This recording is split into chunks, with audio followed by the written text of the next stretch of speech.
gentlemen, welcome to Philadelphia, Pennsylvania. The date is October 2nd, 2004.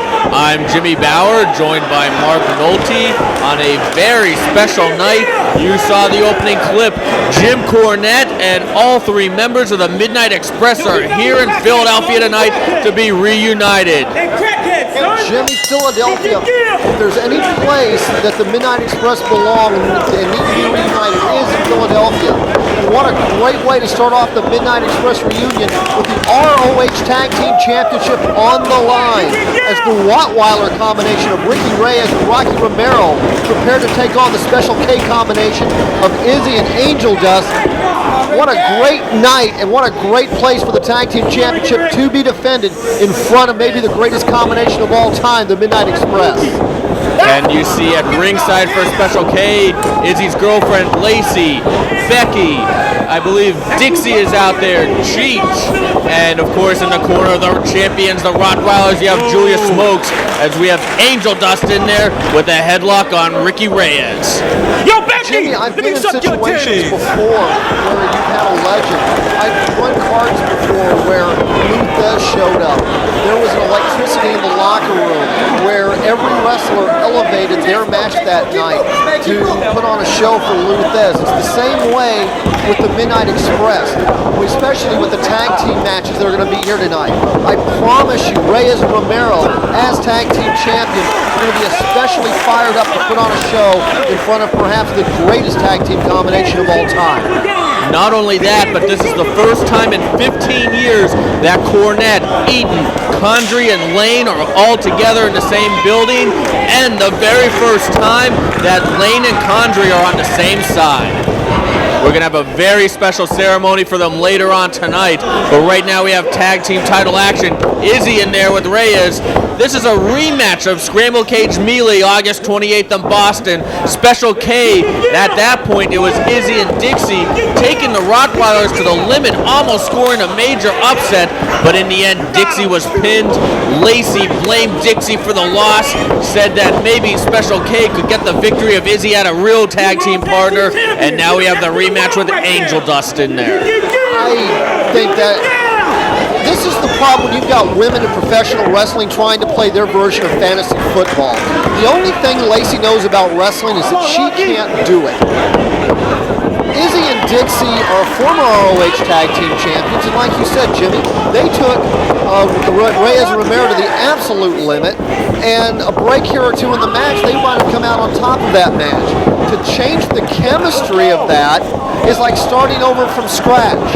Well, let's face it, Mark, Lacey has been nothing but trouble for Special K ever since, well, she really appeared out of nowhere. She's really brought a lot of dissension in that group and been nothing but a troublemaker, as there's Romero taking it to both members of Special K, and now chopping Izzy.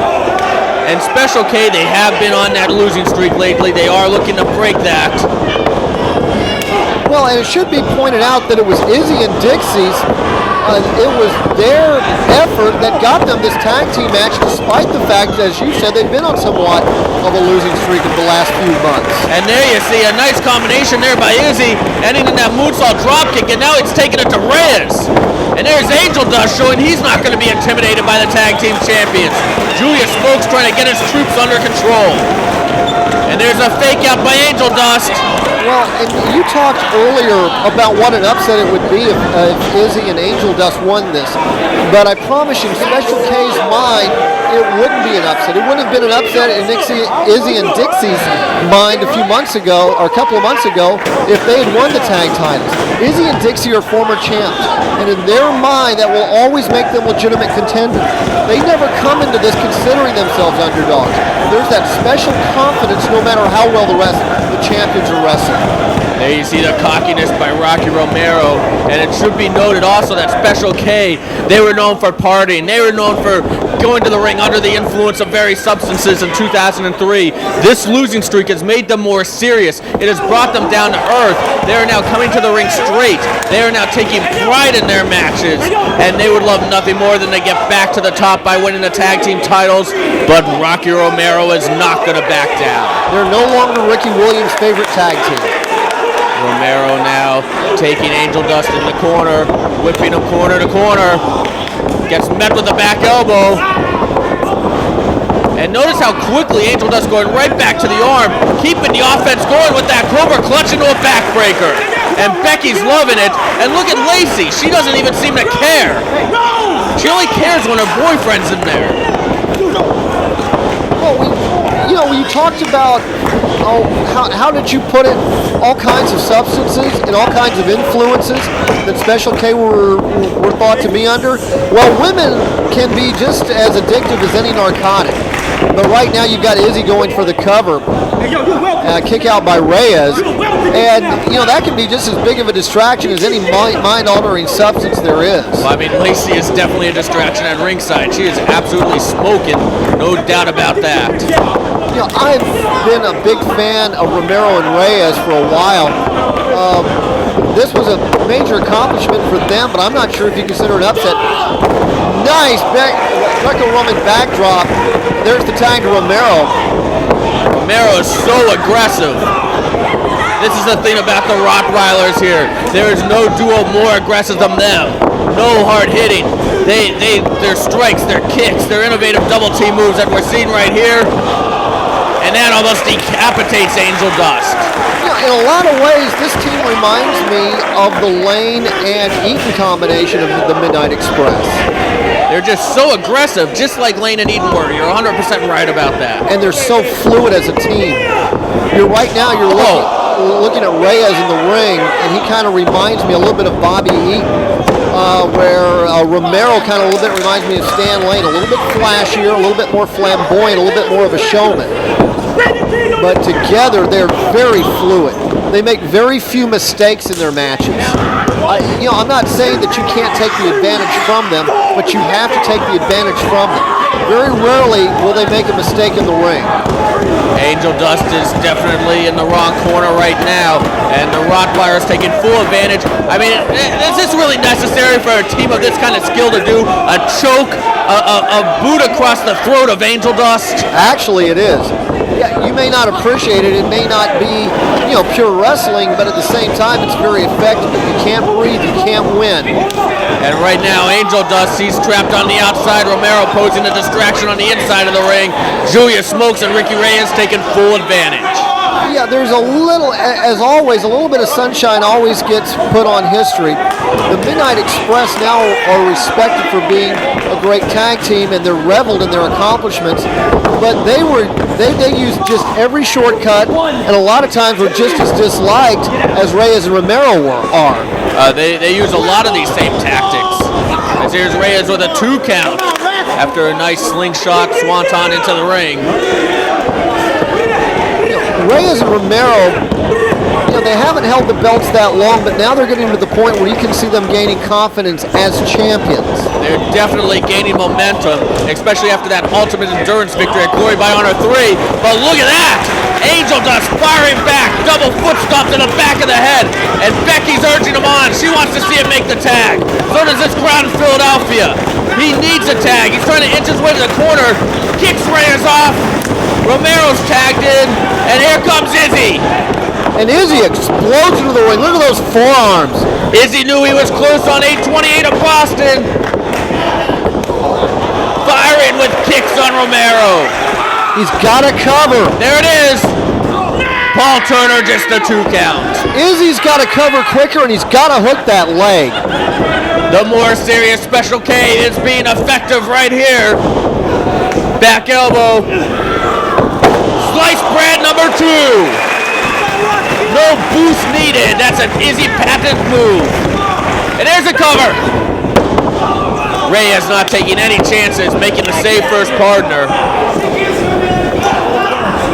Izzy seems to be out of gas already, which is a little bit surprising considering the time he spent on the apron. And Romero taking advantage, throwing out that mouthpiece, knocking him right in the side of the head with a kick.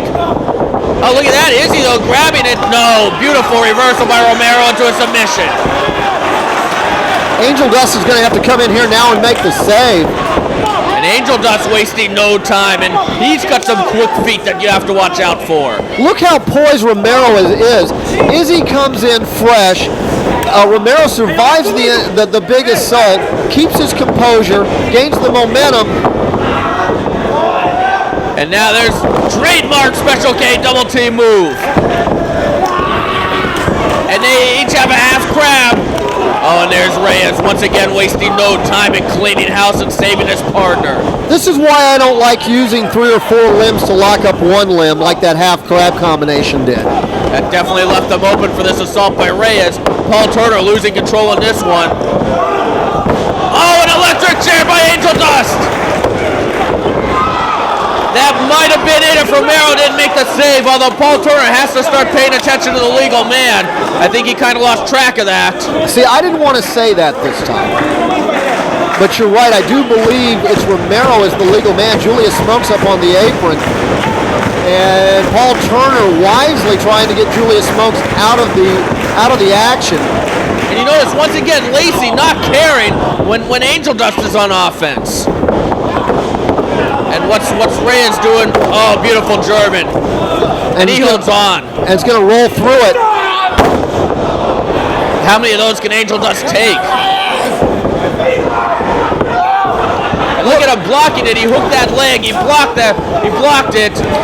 He does 2 things. He hooks the leg and he widens his base. But right there he got it. Oh, and Izzy springboards off of the moonsault. And breaks up the pin and does a lot of damage in the process. That is incredibly dangerous when both men are bridging up out of that suplex. Oh, Julius Smokes trips him. Paul Turner not seeing it. That would be a disqualification. And what's this? Uh-oh, this is how they beat Dixie in Boston. There's that high knee. Izzy nowhere around, cover. The champions retain. Who can finally beat Romero and Reyes? Your winners and still tag team champions. The team of Ricky Reyes, Rocky Romero, the Rottweiler.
It is 4-corner survival time.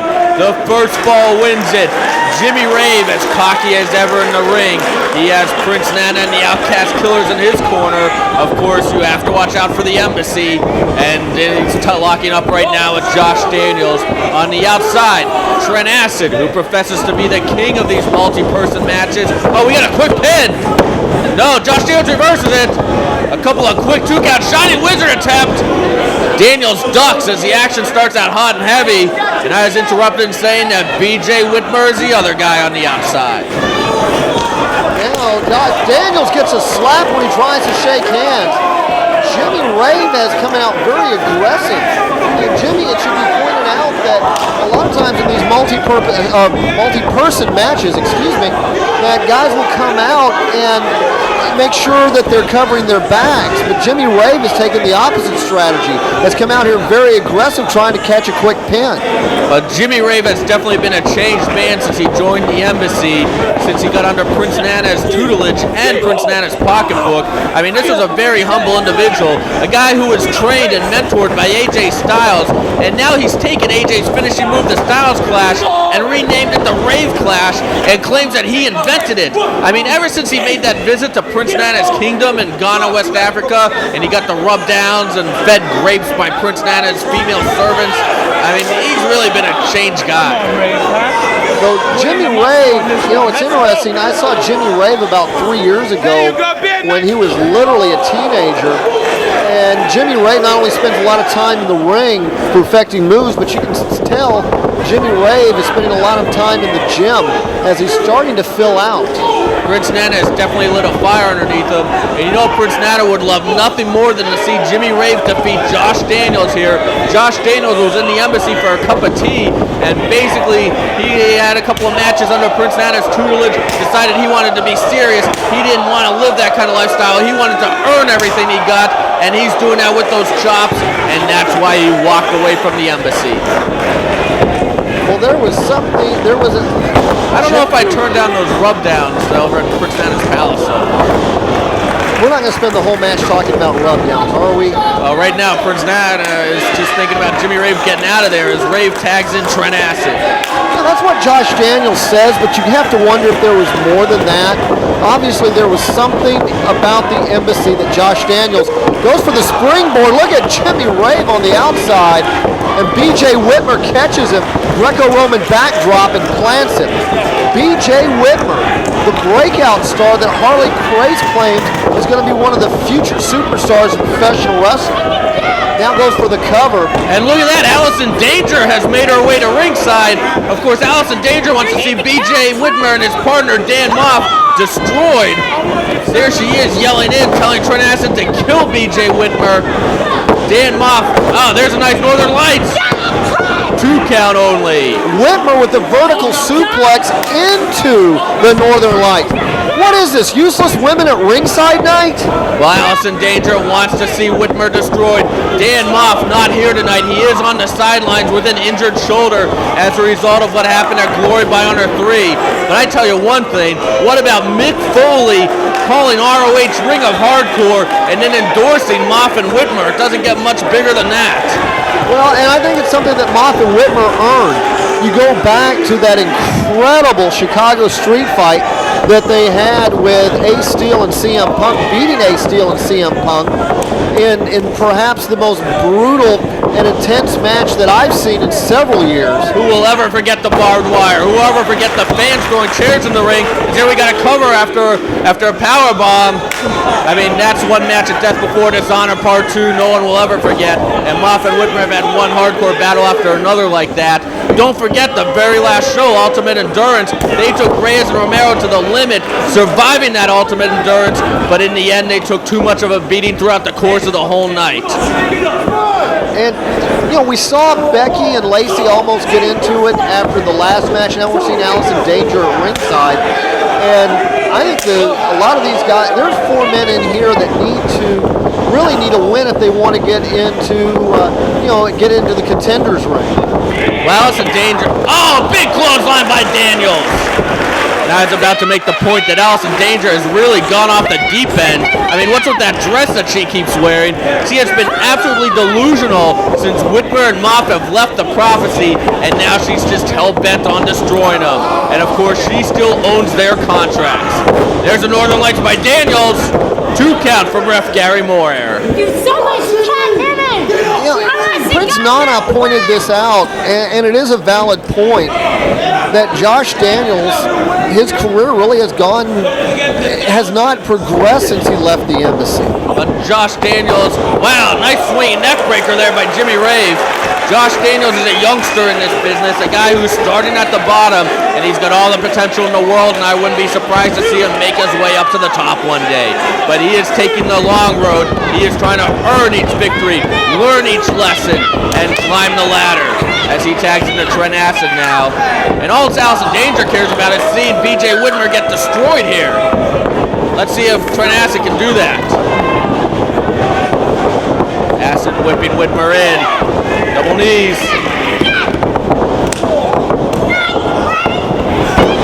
Now he's taking it to Jimmy Rave. Since Trent Acid has specialized in these multi-person matches, he really has developed eyes in the back of his head, hasn't he? Oh, he's definitely shined in these matches. No doubt about that. Now Trent Acid. Notice Trent Acid's got his head on the swivel the whole time. Oh, Josh Daniels with a tope out of nowhere. That one confused Trent a little bit. Well, it definitely rattled the head and confused B.J. Whitmer. Trent now up and over. Headbutts Jimmy Rave away.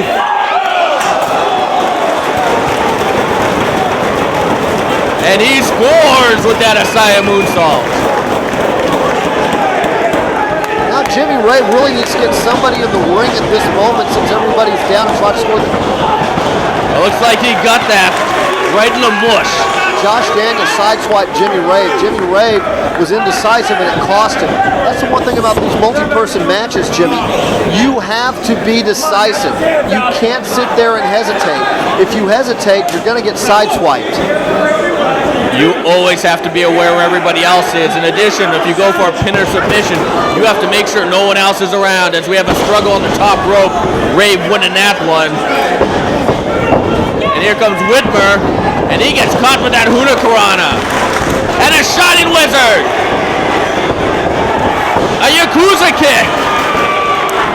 And a big clothesline to the back of the head. Everyone is down.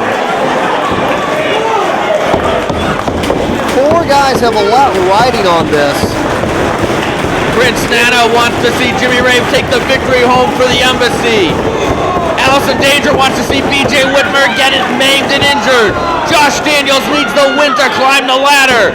Trent Acid needs to back up his claim of being the king of the multi-person matches. Now it's Whitmer and Daniels to their feet, trading big chops.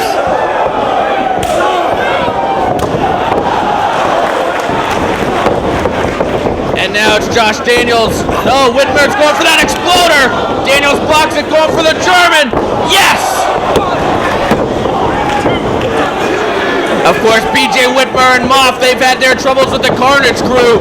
Right now, Whitmer needs to be focused on this match as Trent tosses Josh Daniels to the outside. Nice inverted DDT by Rave. Cover! Once again, you have to make sure no one is around when you go for that pin or submission. Powerbomb! There's Josh Daniels to break it up. And what's Prince Nana's on the mic again? Look at the standing enziguri by Whitmer. Golden Gate swing. I have to admit, Mark, I'm having a hard time. A Rich Clutch Exploder. There it is, Rich Clutch Exploder. That puts them all down. I'm having a hard time concentrating on Nana babbling on the mic like that. Trent Acid was setting for that Yakuza kick. What's Nana even saying? Trent Acid's distracted there. Johnny Wizard by Rave. And that distraction cost Acid as he's up. And there's the Rave clash. Jimmy Rave takes the victory home for the Embassy.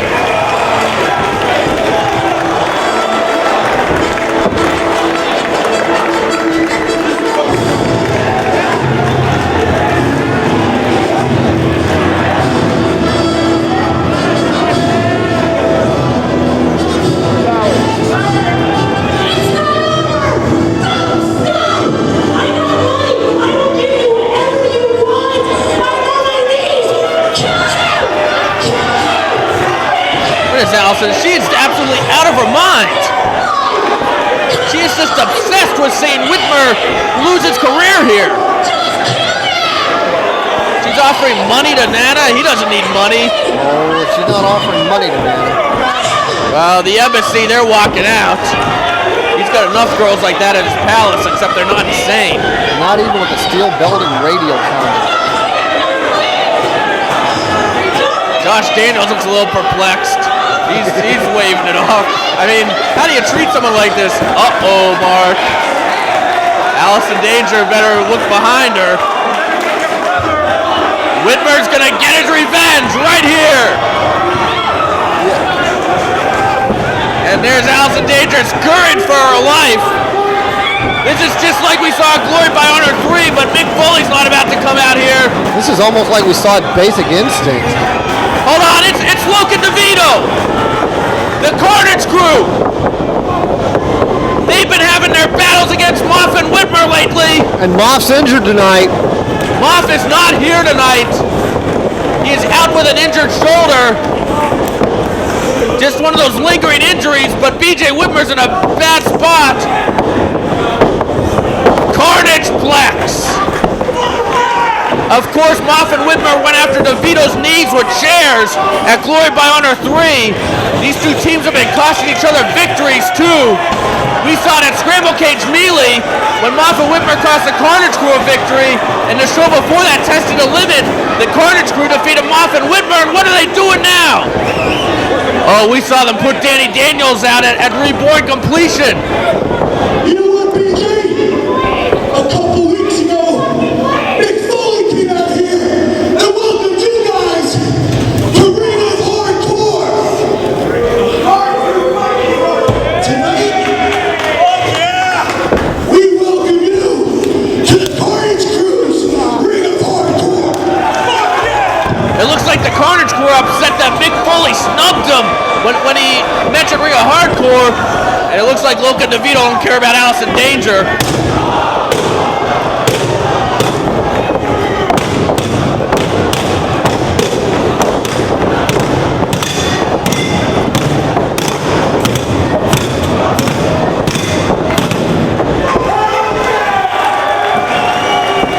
Oh, Mark, that is absolutely brutal. The Carnage Crew have snapped. You want to talk about Ring of Hardcore? We just saw it. Wait till Dan Moff gets back. This war is on. You tell Moff that it's gonna get more fucking hardcore than this, bitch.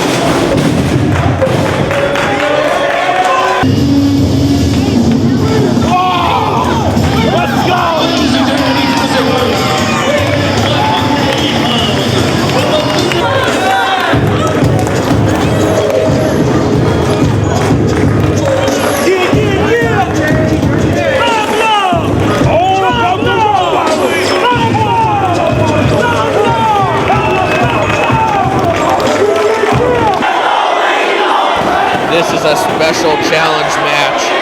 Jay Lethal against Loki. Loki is the one that challenged Jay Lethal for this match, refusing the handshake. I can't believe we're seeing that out of Loki, the man I once proudly referred to as the ROH legend for what he did for Ring of Honor during his first year, putting ROH on the map with that legendary series of matches on the first 5 ROH shows, becoming the first ROH champion, and now he's a member of the Rottweilers, and he's completely against the Code of Honor. As I was saying, Mark Nolte, Loki wanted this match. He wanted Jay Lethal because Jay Lethal is the protege of ROH World Champion Samoa Joe, and he is going to use Lethal to send a message to Joe. Maybe. Every time you see Jay Lethal wrestle, Jay Lethal has improved. Jay Lethal adds something to his arsenal. There's two ways to look at this. Number one, Loki's looking at this as an opportunity to send a message to Samoa Joe. Jay Lethal's looking at this as an opportunity. What happens to Jay Lethal's stock if he pulls the upset here? Well, Jay Lethal, he did take CM Punk to the limit. He took Alex Shelley to the limit. Then he actually scored the first big victory of his singles career as Jay Lethal since he left Special K, and now is against Matt Striker on the last show. Let's see if he can keep that momentum going. Loki, he's set on punishing him here. I mean, there's a reason that Generation Next made not one but 2 offers to Jay Lethal. And Lethal turning him down, saying he wanted to earn it. Low key. I know how much disdain that you have personally for Low Key, but this is just a tremendous athlete. I'm not going to deny his skill. I mean, this is a guy that was the first ROH champion. What I am going to deny is his attitude, which is absolutely terrible, totally disrespectful. Oh. It's kind of like, you know, for the longtime boxing fans, it's kind of like Ring of Honor's version of Sonny Liston, isn't it? But Jay Lethal not intimidated. Jay Lethal not backing down. Jay Lethal is trying to take the match to low key as much as he can. And he's got Key staggered. Go get him, Jay. Notice Jay, no blind charges though. Smart move by Jay Lethal, even when he's got low key in trouble, does not charge blindly. And a leg lariat sends Low Key out of the ring. Jay Lethal's on fire now. And Low Key trying to regroup on the outside. Tope. And that's scored. Notice though that Jay Lethal waited till the right moment. So much of wrestling sometimes isn't about when you hit the big move, or what big move you hit, but when you hit the big move, it's about making the good decisions. And so far in this match, Jay Lethal is making the good decisions. And he goes up and over. Backflip. Key misses the clothesline. Lethal takes him. No, Key blocks it. Key snaps on the headlock. And Lethal drops him with a back suplex. Absolutely plants him. Now Jay Lethal needs to follow up on the advantage. I know, don't worry about Julius Smokes and don't showboat for the crowd. That's just inexperience right there. I'm sorry, that's not inexperience, that's stupidity. There's nothing good that happens by confronting Julius Smokes at this moment. And yes, that did give Key the opportunity. You know that Jay Lethal definitely got some lessons from Samoa Joe before this match. I mean, it was Samoa Joe that taught Lethal how to counter the ankle lock against Striker, and that's what got Lethal the victory there. So you know that Samoa Joe is definitely taught Lethal well. I'm a little disappointed though, because I've been talking the whole match about what good decisions Jay Lethal had been making, then makes the worst decision possible by letting himself get distracted by Julius Smokes, and just an obvious subterfuge. Oh, you live and you learn. Well, do you need to learn not to turn your back on Low Key? Oh my God! And Julius Smokes joined with some people in the front row.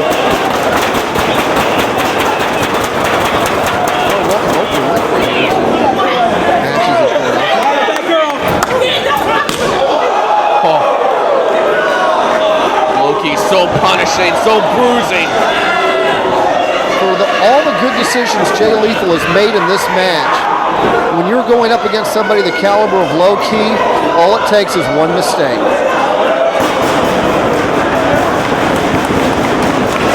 Now Low Key, this is his return to ROH since that suspension. Of course, we saw what happened at Testing the Limit, that riot-like scene, spilling into the locker room. Oh, what a cocky cover. Spilling into the parking lot. Fines and suspensions were levied. Samoa Joe, Homicide, and Julius Smokes paying the fine so they weren't suspended. Low Key refusing to pay the fine. He took the suspension, not wanting to give ROH any of his money. The Briscoes unable to pay the fine. They were suspended. The suspension ended the show. I don't know why they're back. They are not here tonight, and you think they would be with Jim Cornette in attendance. Well, maybe that's why they're not back, since they had the falling out with Cornette. Hold on, I recognize her. That's Jay Lethal's mother.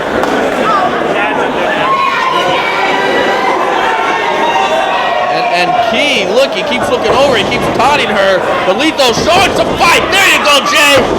Fighting back on Key. Up and over goes Low Key. Look at the balance of Low Key. Right now, Jay Lethal needs to create some distance between him and Low Key, some separation, giving himself a chance to regroup and gain his win.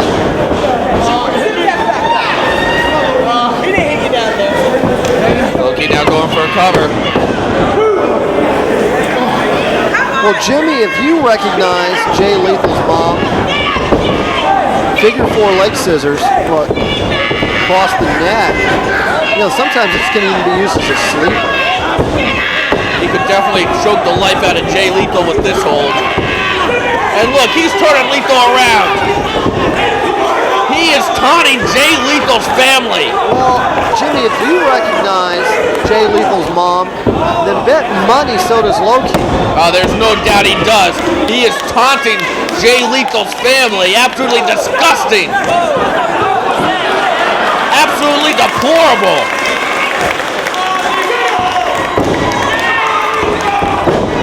Well, there's not much authority in those blows because Jay Lethal has absorbed so much punishment in this match. Oh, but look at that!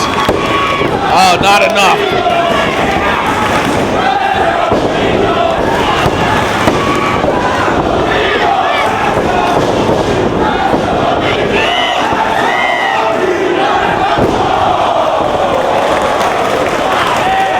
And you heard the crowd. Some fans chanting for Loki. Who knows why? This is a guy that hates ROH and its fans. But most of this crowd behind Jay Lethal as we had a cover. And Lethal kicks out.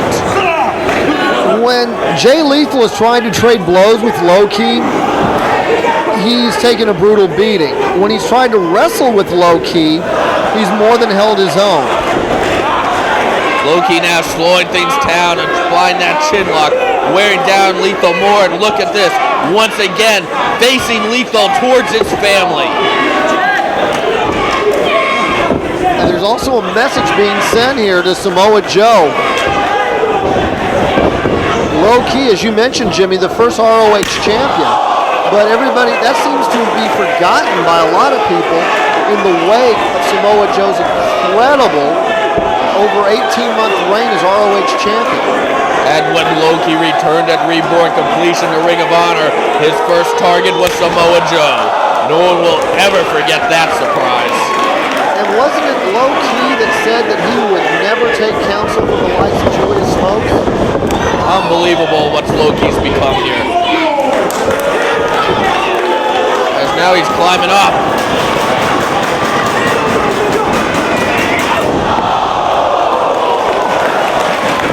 Oh, that'll just crack your ribs. Especially when you get the elevation that Loki gets. I cannot believe the height that Loki got there, and look at him mocking Lethal. Ref Hansen might want to think about stopping this one. Yeah, because Loki's pretty much figured out that he can put Jay Lethal away when he wants. I'm not sure I concur with that. Lethal kicked out, though. Well, yeah, it was a little bit of a sloppy cover by Low-key. Low-key at this point, I don't think he's interested in beating Jay Lethal as much as he is punishing him and sending the message to Samoa Joe. And humiliating Jay Lethal's family, that's just a bunch. Loki's ruthless. He has no mercy. And he's an asshole. And that's what he's showing right here. And you've just been fined 25 points.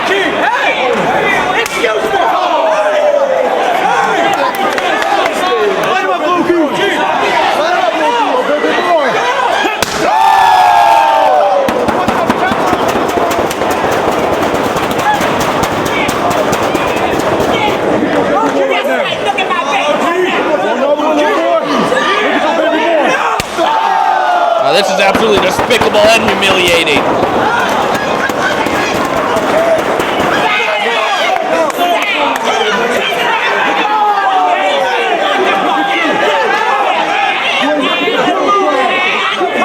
We get some security in there. He will hit her. He just spit on her. Jay Lethal's family, but they need to back away from that guardrail. And Lethal's firing back! And she slapped him!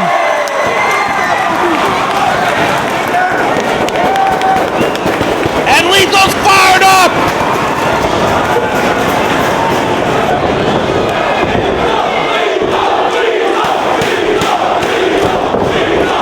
He's got him hooked for that dragon! He almost beat Two Gold Scorpion with that!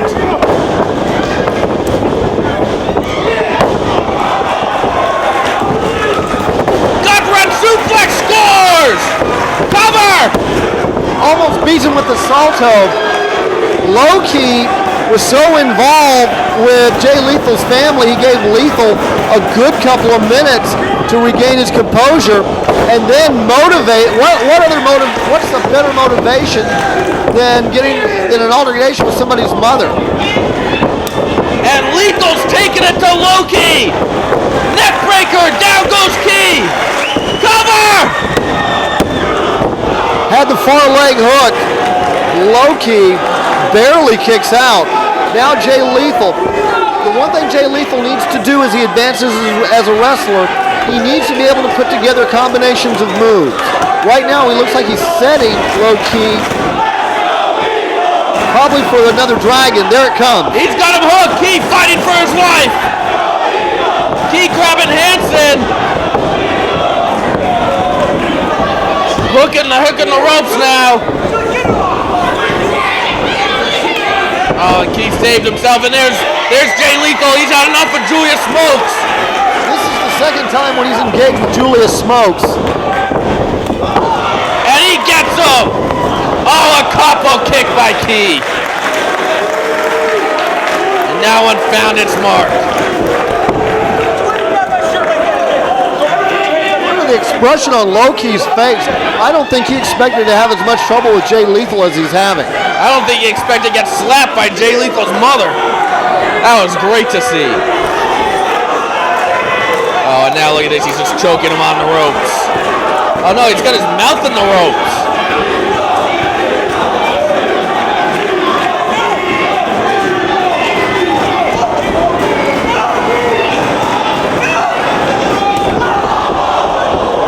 Oh, my God, Mark. He just curved him on the ropes. And remember, that's not really a rope. That's a steel cable. That could knock out all of Lethal's teeth. Yeah, that's a steel cable wrapped in hard rubber. He just curved him. Oh, and there's that dragon clutch. He's got it hooked in. Lethal needs to get to the ropes. This crowd behind Lethal.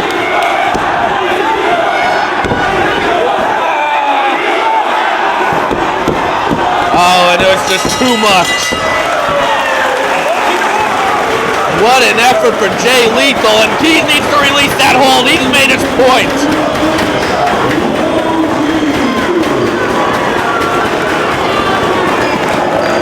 What an effort for Lethal, but Loki just too much for him. And as much as I hate to say it, that's why Loki's one of the best in the world today.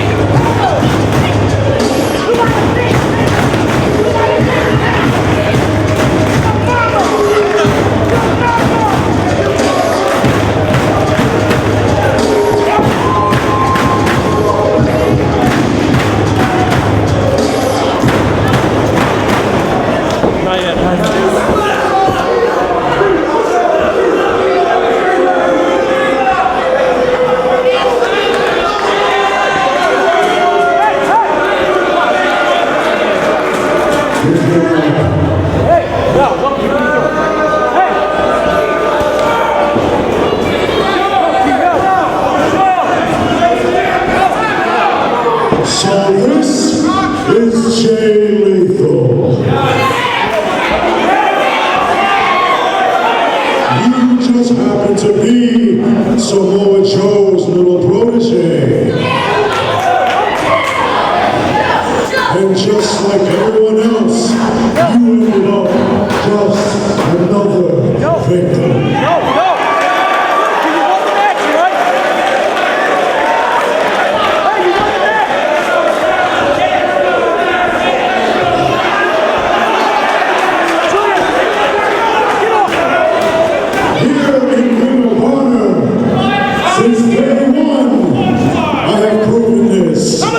Respect is either earned or taught, and you didn't earn my respect.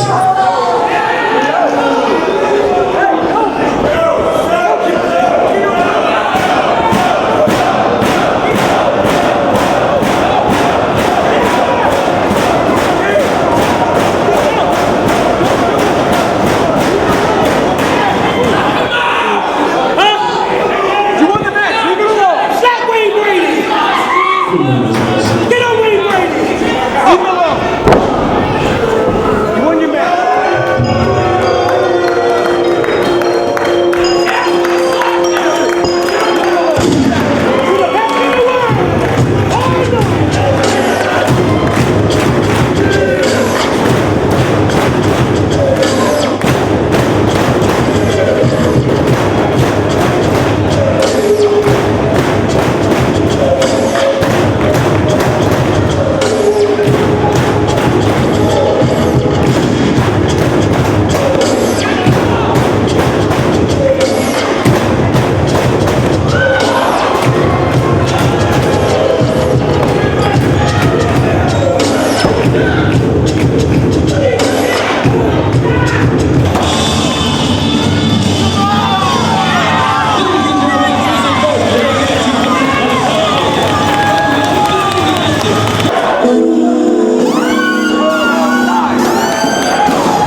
now time for a special attraction match, a first time ever contest as Nigel McGuinness takes on Homicide.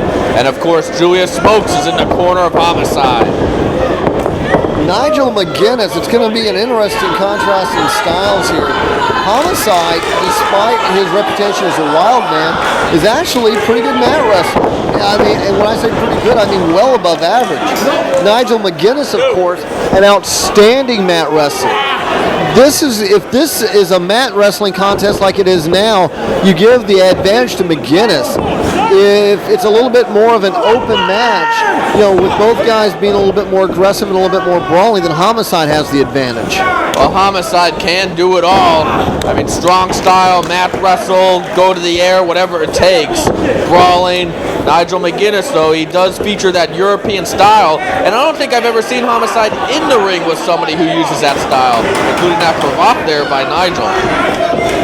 It'll be interesting to see how Homicide, the notorious 187, the leader of the Rottweilers, how he deals with this new style.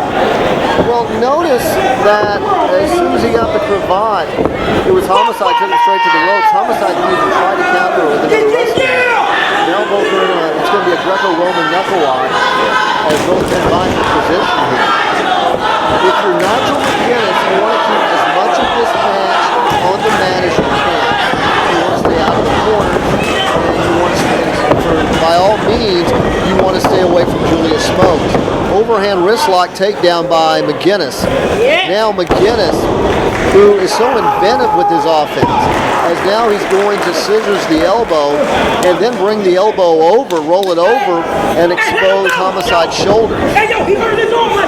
Homicide making his return to the ring. He was out with an injury, missed Glory by Honor 3, although he was there, and I still can't believe what we saw with him and Steve Carino there. Carino making a surprise return. Homicide coming out to confront him, and Homicide offering Carino a handshake. I mean, that really shows that Homicide's a changed man. After what we saw at War of the Wire and Bitter Friends, Stiffer Enemies between Homicide and Steve Carino, two legendary bloodbaths, and now for Homicide to offer Carino his hand, I mean, now it's just unbelievable. If you want to believe Homicide's changed, you're entitled to that opinion. Personally, I don't think Homicide doesn't do anything that he doesn't believe is in the best interest of Homicide. When I say changed, I mean changed for the worse. This is a guy that was really Ring of Honor's MVP in 2003. I mean, he really upheld the Code of Honor, and since that time as part of the Rottweilers, he is out just to destroy the Code of Honor. No respect for anything. And speaking of no respect, what about Loki slapping and kicking Jay Lethal after that match? Absolutely uncalled for. Absolutely uncalled for. Of course, I don't think that Jay Lethal particularly appreciates the Jay Lethal's family getting involved at ringside. I mean, Loki gave Lethal that kick after the match. That was the same kick that he gave Jay Briscoe at Testing the Limits, and we have not seen Jay Briscoe since. Of course, he was suspended, but that kick left Jay Briscoe knocked out for something like 10-20 minutes. And Jay Lethal, he is in the back right now getting medical attention, but I don't want to take away any more attention from this match as Nigel McGuinness with a set strategy going into this one, going right after the arm of Homicide. As a general rule, European wrestlers are a lot more methodical than their North American counterparts. And notice that it's Homicide losing his composure here, while Nigel McGuinness, who doesn't admit to having a temper, but it takes a lot to get him off his game plan. He rarely does things that he didn't intend to do before he gets in the ring. And Nigel McGuinness going after the leg now. This is a very important match for Nigel McGuinness. He has been given a full-time contract here in ROH, and he lost a very good pure title match to John Walters at Glory by Honor 3. And he needs a win here to really prove that he belongs, and not just belongs, but has a spot at the top of the card. And a victory over Homicide, well, it doesn't get much bigger than that. I mean, this is Homicide, a man who is known as the icon of ROH now since he won that three-way at Scramble Cage Melee, pinning Samoa Joe in their very last meeting of 2004. And that three-way that also included CM Punk. This interesting strategy. Notice McGuinness goes right back to the middle of the ring, drops into the step over toe hold. First McGinnis going after the arm, now going after the leg, and if you notice, well, Homicide countered with a chop, and that'll counter the chop. McGinnis unintimidated here. And that's saying something, because no wrestler's going to admit to be intimidated by Homicide. But if you look at their eyes, Jimmy, if you talk to some of the guys and hear that voice crack a little bit, there's a lot of guys intimidated by Homicide. I'm intimidated by Homicide. I'm not ashamed to say that. And this is one dangerous individual. And so far, though, McGinnis is absolutely dominating him with this wrestling. Well, and that's what McGinnis has to do. Again, he's trying to keep the match in the center of the ring as much as he can, where Homicide wants to open up a little bit.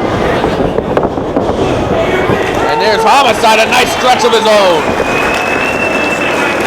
He's going to scissor the neck and hammerlock combination. Homicide's shoulders are exposed, though. I don't think the referees noticed that. Todd Sinclair, he's fixated on Nigel McGinnis right now to see if he wants to quit. And now Homicide turning it over. There he's counting McGinnis' shoulders down. Homicide showing McGinnis that he can go hold for hold with him. And look at this, Nigel slipping out. But Homicide grabbing the arm. Wanted a hammerlock, now he's going to DDT him. He's going to hold on to that three-quarter Nelson combination. He looks like he's trying to bridge McGinnis' shoulders to the mat. Artie's in my earpiece right now, our producer, Mark. I got to go over the Code of Honor real quick. And this is a great match to do it us because we're seeing a great wrestling match here. The Code of Honor is made up of 3 laws of honor. If you have respect for your opponent, if you are of good character, you will follow these laws of honor. They do not include the officials in the match. That means stay away from attacking the ref or causing the ref to be attacked. Also, shake hands with your opponent before and after the match. Of course, we won't see that out of the Rottweilers. And keep the playing field fair and level. No outside interference. Don't use weapons. Don't use foreign objects. There's your 3 laws of honor that make up the Code of Honor. And they measure what kind of person you are as the action picks up here. McGinnis actually nice athletic move, skin the cat, who works to his disadvantage here. Oh, I thought we were going to see that tope con hilo. Instead, Homicide messing with the fans and still scoring with an axe handle on Nigel McGinnis. But the fact that McGinnis was smart enough to back away while he was on the floor shows a presence of mind. Yeah, he's taking some punishment here, but he's not taking anywhere near the punishment he would have. And Homicide just took some punishment to that arm, missing that lariat, and now Nigel McGinnis aggressively going after the arm of Homicide.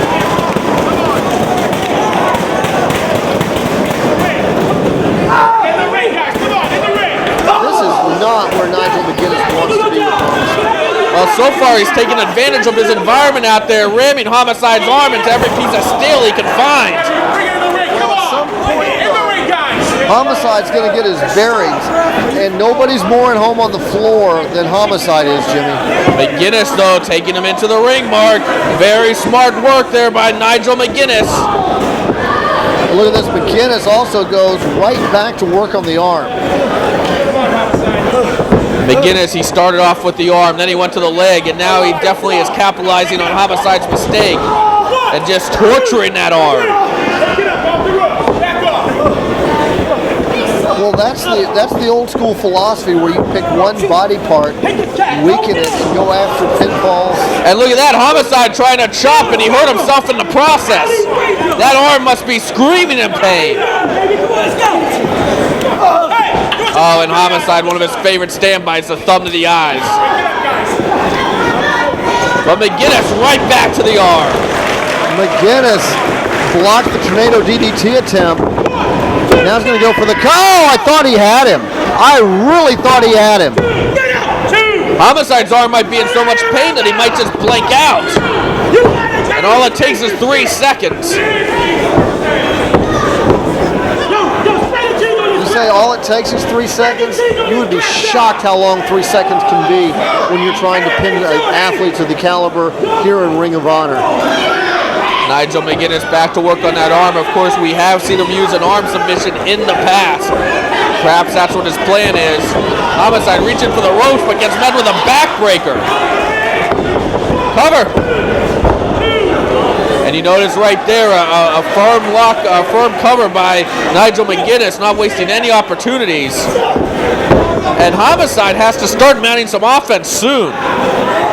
Well, this is something that that Homicide doesn't see very often. He doesn't see him wrestling from the bottom much at all. I mean, and he's usually a good enough counter wrestler that he can block whatever a good wrestling opponent tries. But I don't think he's faced anybody on the mat with the credentials of a Nigel McGuinness. And Nigel with another 2 count. Trying for another German. Oh, and a low blow by Homicide after he distracted the ref. Oh, he pulls the referee out of the way. And look at this, now Homicide saying he was the one that was kicked. Can you expect anything more from the Rottweilers? Now he's pulling the referee aside, allowing Julius Smokes to get in some cheap shots behind the ref's back. It's divide and conquer time. It's desperation time for the Rottweilers. Nigel McGuinness dominating this match so far. Homicide having to rely on outside interference on a low blow to get the upper hand.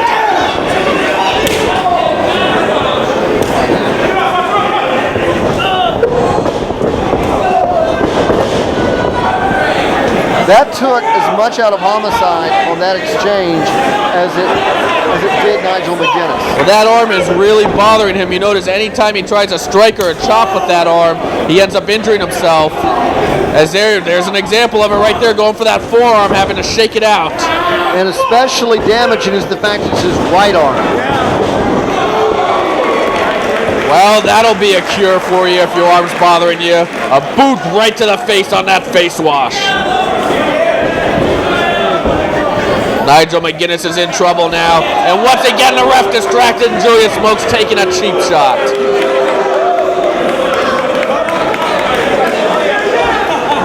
Homicide now moving in. McGuinness throwing some fight. Big European forearm uppercut. And you notice right now, Homicide having to use his left hand on those chops and forearms. And now look at this. Just ripping at the face of Nigel McGuinness, choking him on the ropes.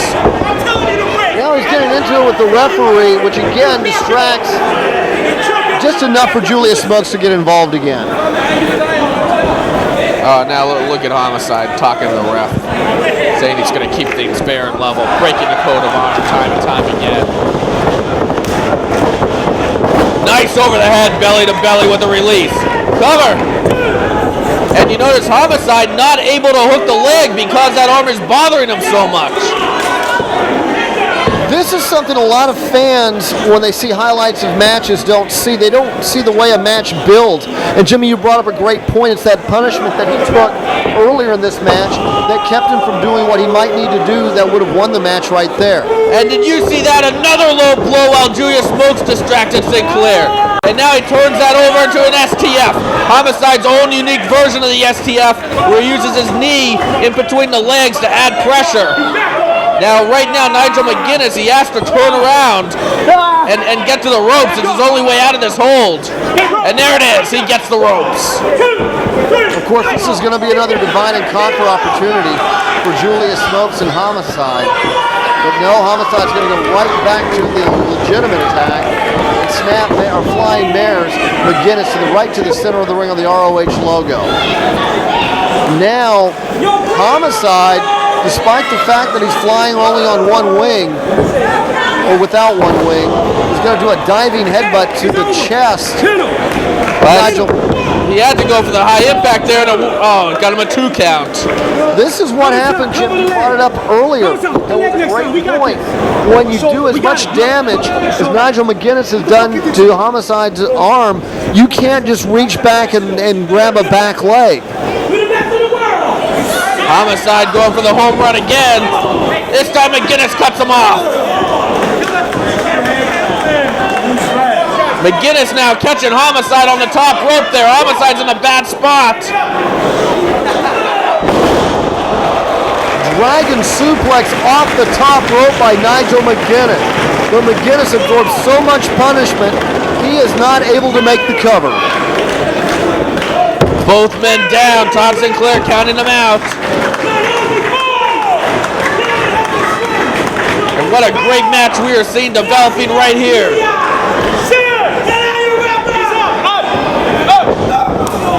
Oh, and once again to the arm. Back suplex, but right on the arm of Homicide. Cover. Oh, boy, he just barely gets to the ropes there. Another 2 count. Nigel McGuinness taking every opportunity he can to get a pin.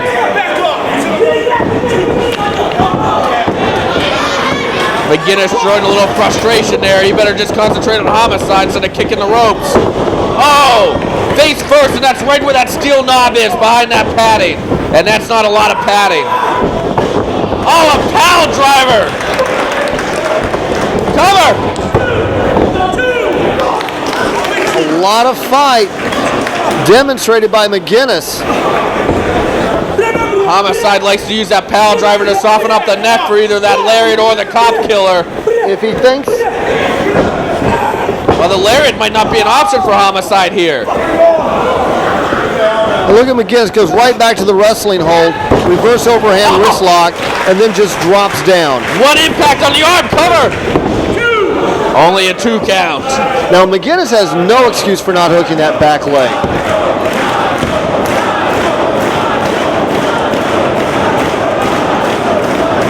This crowd getting behind McGuinness. They want to see the upset.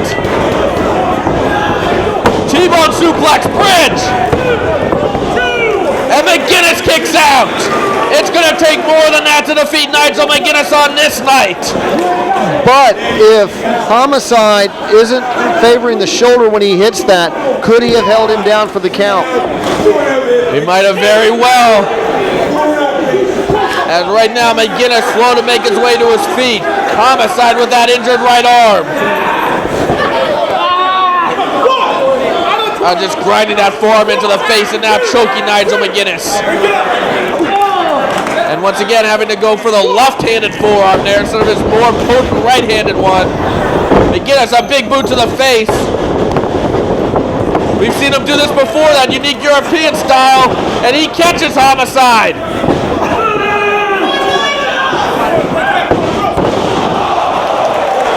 Drops him, high impact.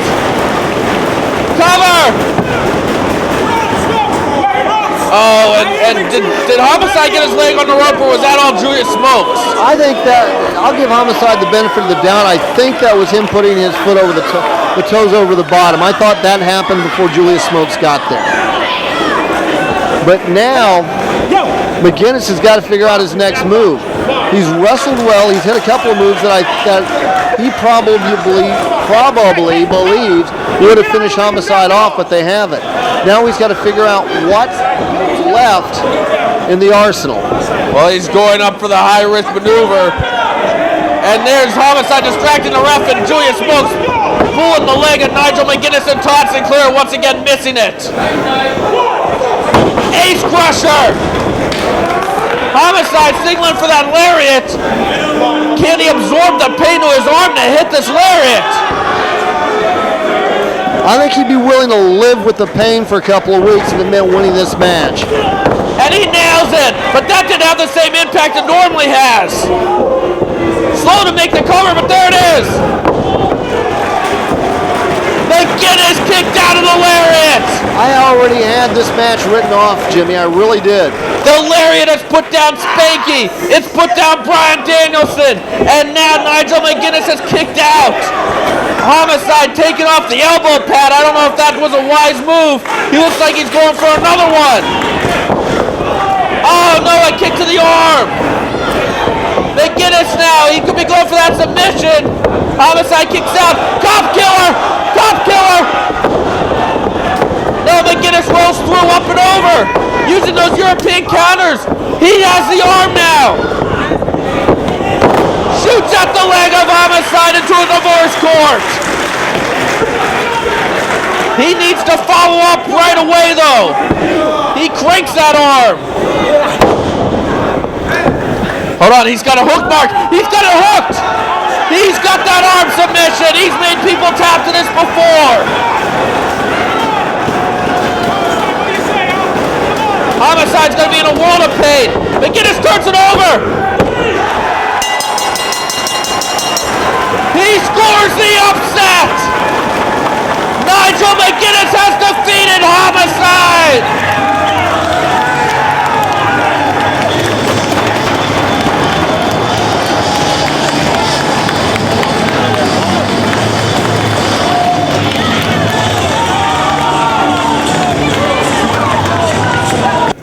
Hey everybody, it's GMC. It's intermission time here in Philadelphia. What a great first half we saw. Nigel McGinnis scoring the victory of his life over Homicide, and it's feared that Jay Lethal has a concussion.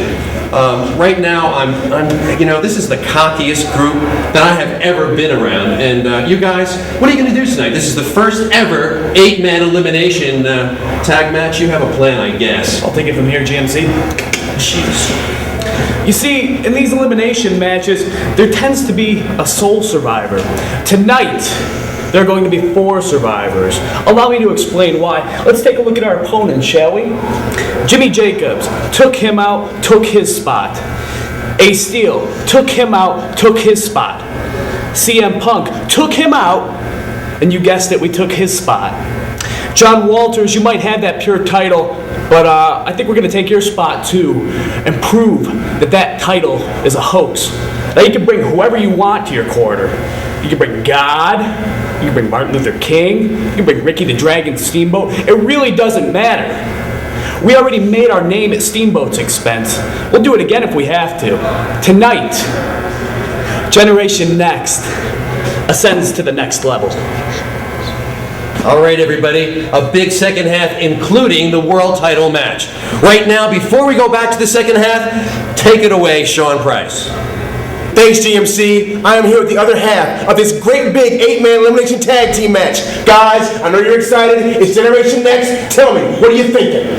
Generation Next, I want you to take one good look at the 4 men that this man, Ricky the Dragon Steamboat, has assembled here today. Ever since you've been here in Ring of Honor, your style has been to take other people's spots. Well, tonight, this match is tailor-made for you. Come take our spots. 4-on-4, 8-man elimination. And tonight, we're going to see exactly who takes whose spot. You know, over the years that I have wrestled, everybody knows my style, and that is the athletic, scientific style of wrestling, and I've got notoriety around the world. Hardcore is going down, and these are the 4 best guys that I've assembled and have trained and going to put you down tonight. Man, oh man, folks, this match is going to be off the hook. Let's go to the 8-man elimination tag.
stage. It's a privilege for each one of these men and for each one of these men to step into this ring. It is an honor. Why do you think this company is named ROH? Ring of Honor. It's an honor to do what you do. It is an honor for you guys to do what they do. This 8-man elimination match is off in a hurry. John Walters taking it to Roderick Strong. Strong trying to get the jump on Walters, but Walters drop toe holds him, and now we got back and forth action. It's Generation Next against Walters, Ace Steel and CM Punk in the Second City Saints, and Jimmy Jacobs, the team assembled by Ricky the Dragon Steamboat. And look at those deep arm drags by Walters, almost as a testament to Ricky the Dragon Steamboat. Of course, Steamboat learned those from Jack Briscoe, and it was always been a trademark of Steamboat. And here comes Jack Evans into the ring. John Walters cutting him off. The action fast and furious from the very start in this one. But I have to mention Ricky the Dragon Steamboat. I can't believe those words that he directed towards Mick Foley. He called Foley out. He called him a stuntman. He called Foley-style garbage wrestling. Come on, Jack. Those aren't words that Foley takes lightly. That's pretty much the most insulting thing you can say to Mick Foley. Well, he absolutely does not take those words lightly. Mick Foley, God, I don't want to get in the middle of this. You know how much respect I have for Ricky Steamboat. But again, you're talking about a difference in philosophies. Ricky Steamboat, comes from, broke his fame. Jimmy Jacobs now in the ring, from the Carolinas, the classic series of Ricky Steamboat and Ric Flair. The classic matches between Ricky Steamboat teaming with Jay Youngblood against the Briscoe brothers. Ricky Steamboat against number 1 Paul Jones. Now, make no mistake, those matches were violent, but for the most part, those issues were settled in the ring. Mick Foley considers the entire arena his ring.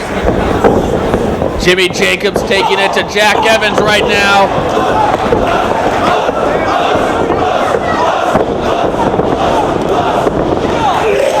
Just punishing Jack Evans, the high flyer. And I still can't believe what we heard Ricky Steamboat say about Mick Foley. It'll be really interesting to see how Mick Foley reacts to that when he returns to Ring of Honor in the middle of this month in Dayton and Chicago. In fact, Ricky Steamboat will be there too. Big flying forearm there. I'm going to talk about that more later, Mark, as there's just too much action going on. Roderick Strong with a cheap shot on Jimmy Jacobs. This is an elimination match. When a man is pinned, he must go back to the dressing room, and theoretically, you could have a 4-on-1 situation here. And it's very important, this first elimination, because that's going to be the one time where you're guaranteed of having an advantage. Jimmy Jacobs, obviously people that have heard our shows know that I've been critical of Jimmy Jacobs in the past. But I gotta say, if there was an award for most improved wrestler, Jimmy Jacobs might win that over the last few months. He's quit the clowning, he's been very serious, and he's been very intense, and he's shown a lot of talent and a lot of ability. That was a beautiful headlock takeover there as Jacobs tags into Punk. Punk challenging Strong to shuffle. Roderick Strong, one of the hardest choppers in ROH, but Punk is taking it to him right now.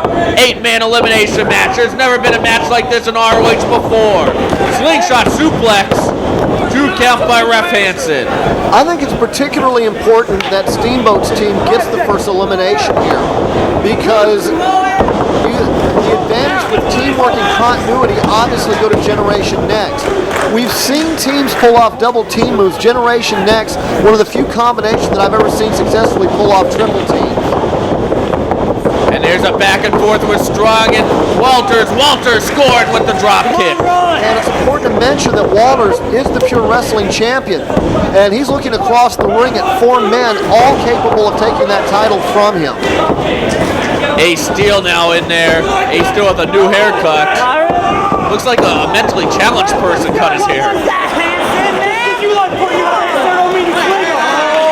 There's a lot lot of wrestlers that were stars in the 70s and the early 80s that have been critical of Mick Foley, but I am very surprised to see Ricky Steamboat be this vociferous about it and this open about it. Well, of course, Ricky Steamboat tied very closely to Ric Flair in history.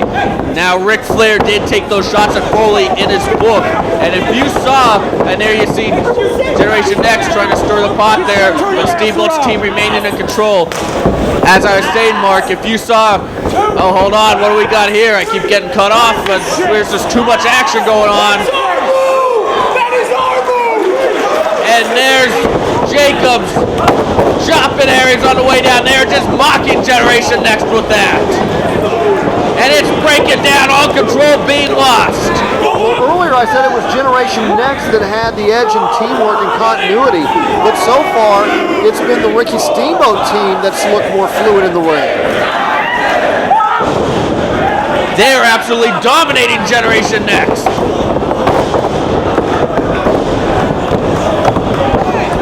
Here's a little bit of a testament to the Midnight Express.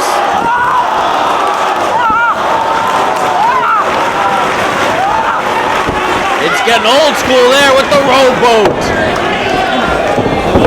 And some new school with the Hurricanrana. And Jacobs had to cover.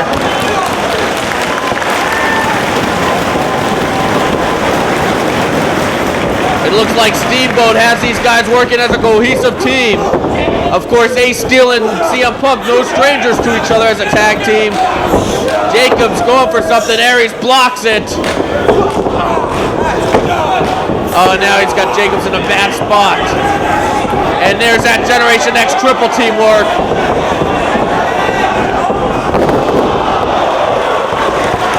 And there's quadruple teamwork from Generation Next. They just snapped Jimmy Jacobs back. Ace Steel makes the save. I was going to point out early in this match, I think it's been John Walters and Jimmy Jacobs that have been the standouts. But right now, it's Jimmy Jacobs who's in serious trouble. And to his arch rival Alex Shelley. Shelley frustrating Jacobs time and time again by beating Jacobs on numerous occasions. And you know Jimmy Jacobs would love nothing more than to even the score against Alex Shelley. Well, not only have they had a great series of matches against each other, but at one point Alex Shelley and Jimmy Jacobs were a tag team. And basically it was Alex Shelley that said that he needed to upgrade, that Jimmy Jacobs was holding him back as a partner. Shelley gave Jacobs the boot. Right there he gave him a clothesline, but he gave him the boot as his tag team partner and started Generation Next. And what a great match a couple of shows ago, a singles match between Jimmy Jacobs and Alex Shelley. Jacobs coming oh so close to winning that match, but Shelley prevailed. Death Before Dishonor Part 2 in Chicago. In fact, now there we got more of that teamwork by Generation Next. Aries flies in. Jack Evans with an elbow. Now, I'm surprised Jack Evans can even walk, let alone wrestle, after the scramble cage melee. Unbelievable victory there for Jack Evans. What an unbelievable match that was. As now Roderick Strong taking it to Jimmy Jacobs. This is a continuation in the feud, and look at that. You're not going to hurt Jimmy Jacobs with headbutts. Jimmy Jacobs tries to get out between the legs. I think Jimmy Jacobs, they've been watching some Rock and Roll Express tape in addition to Midnight Express tape. That was one of Ricky Morton's favorite escapes. Cover. As I was saying before, Mark, about Ricky the Dragon Steamboat, Ric Flair, and Mick Foley, if you've seen Straight Shoot with Mick Foley, ROH's version of the Shoot interview, in fact, Ring of Honor is now the king of the Shoot interview, you know that Foley has no love lost for Flair. In fact, that's a must-see. What's this? More triple team. Quadruple team, as a matter of fact. I mean, they just basically you just saw a wrestler get drawn and quartered in the middle of the ring. Aries now stalking Jacobs. This is a continuation of the great tag team matches we've seen with Generation Next this year. It all started at the show Generation Next with that 8-man that put Generation Next on the map. We saw it continue at World Title Classic, Death Before Dishonor Part 1, the attack of Generation Next on the Second City Saints in Chicago, making Ricky Steamboat watch, and now the issue has escalated into this match. Too much history to go over here. here. Jacobs, though, fighting back. He's got the tag, but the ref is distracted. He did not see it. Typical Generation Next teamwork. We've seen it time and time again. And Steamboat needs to keep his cool on the outside, too. Inverted atomic drop.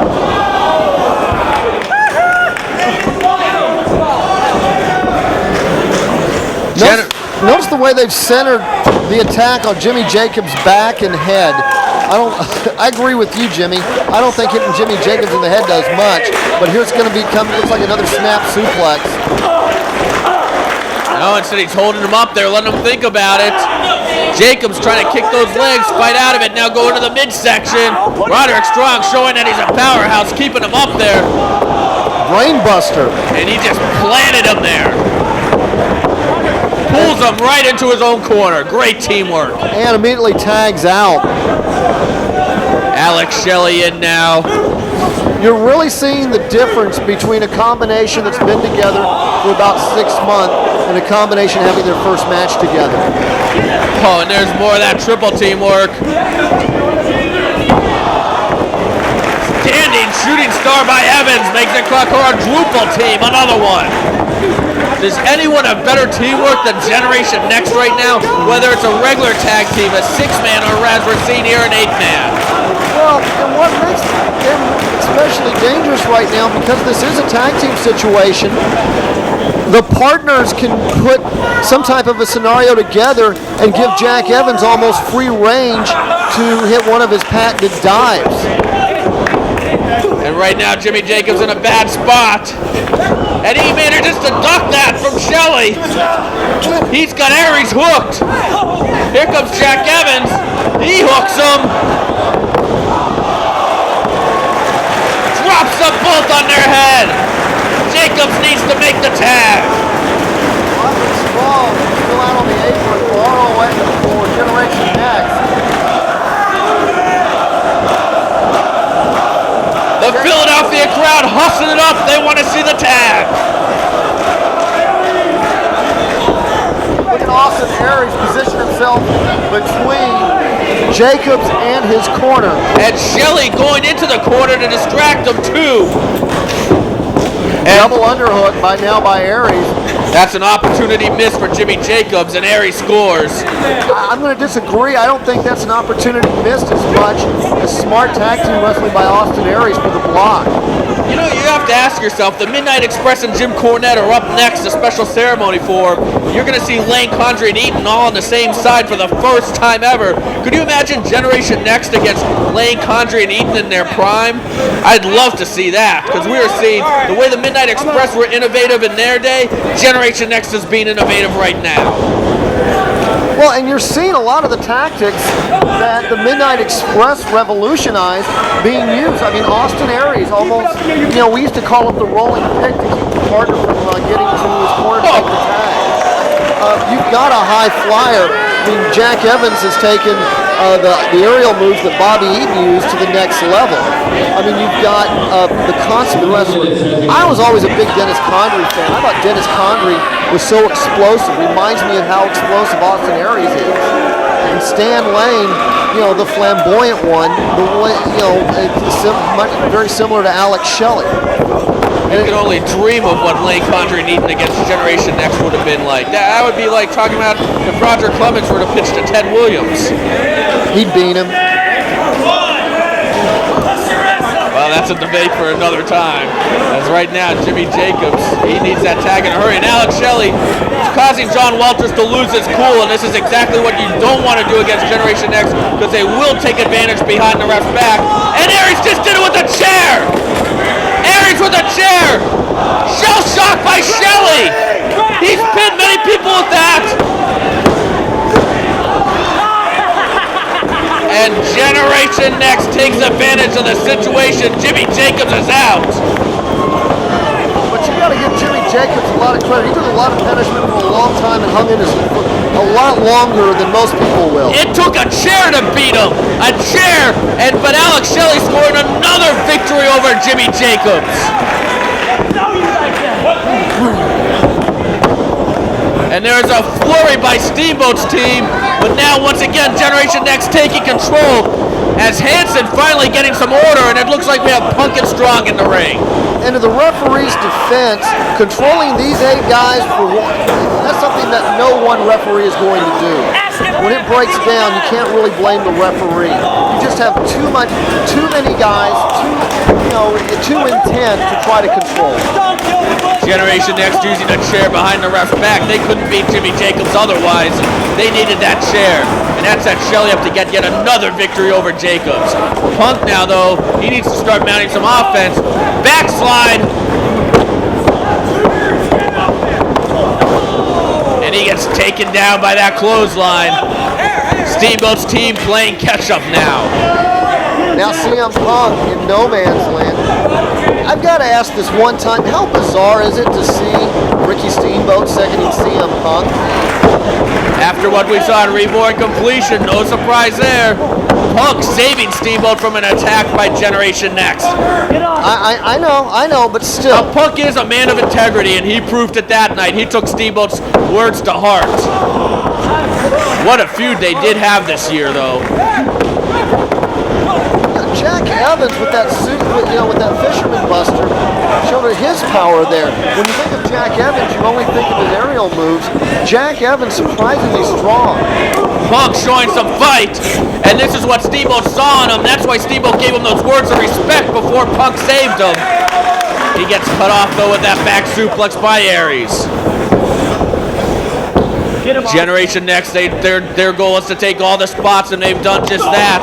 They can solidify their spot at the top by winning this 8-man elimination. Our first time ever match here in ROH. Back elbow. Aries is just so explosive. He has so many weapons. This is a guy that can fly, that can wrestle, that can do it all. It'll be interesting to see if John Walters gets eliminated, which one of Generation Next eliminates him, because that would have to be considered the top contender for that pure title. No doubt that would get them right into the contenders ring. And Punk gets into the corner.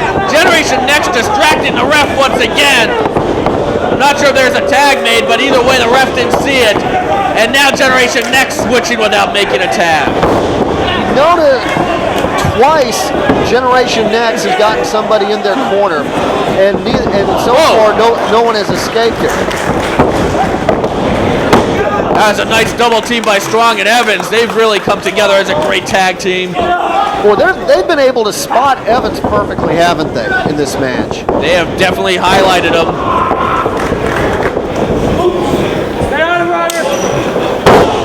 Strong connects with the elbow, goes for the cover. The other 3 guys have almost played setup men for Evans' big moves, and so far it's been a brilliant strategy. Steamboat's team needs to mount some offense soon. Generation Next have had the advantage for quite some time, and they're now up 4 guys to 3. This match will go on until there's no one left on one team. Who will survive? Shelley going, no, a small package by Punk. 25 minutes. And there's Shelley taking down Punk.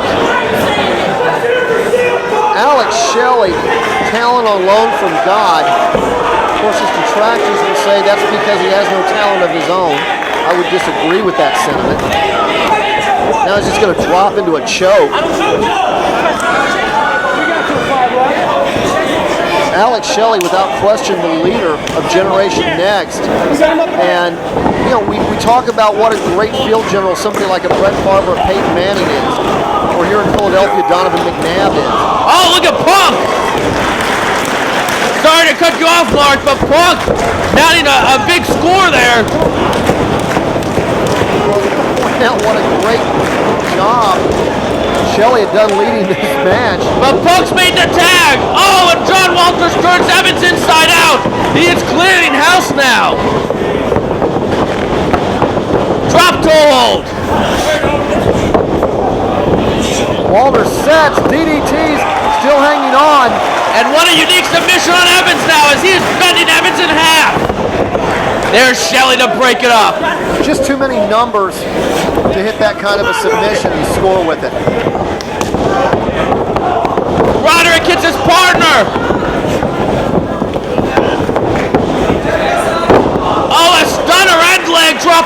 same time. Ace Steel tagged in. Evans set for a ride.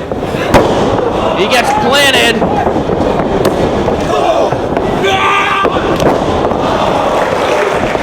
Big kick right to the face.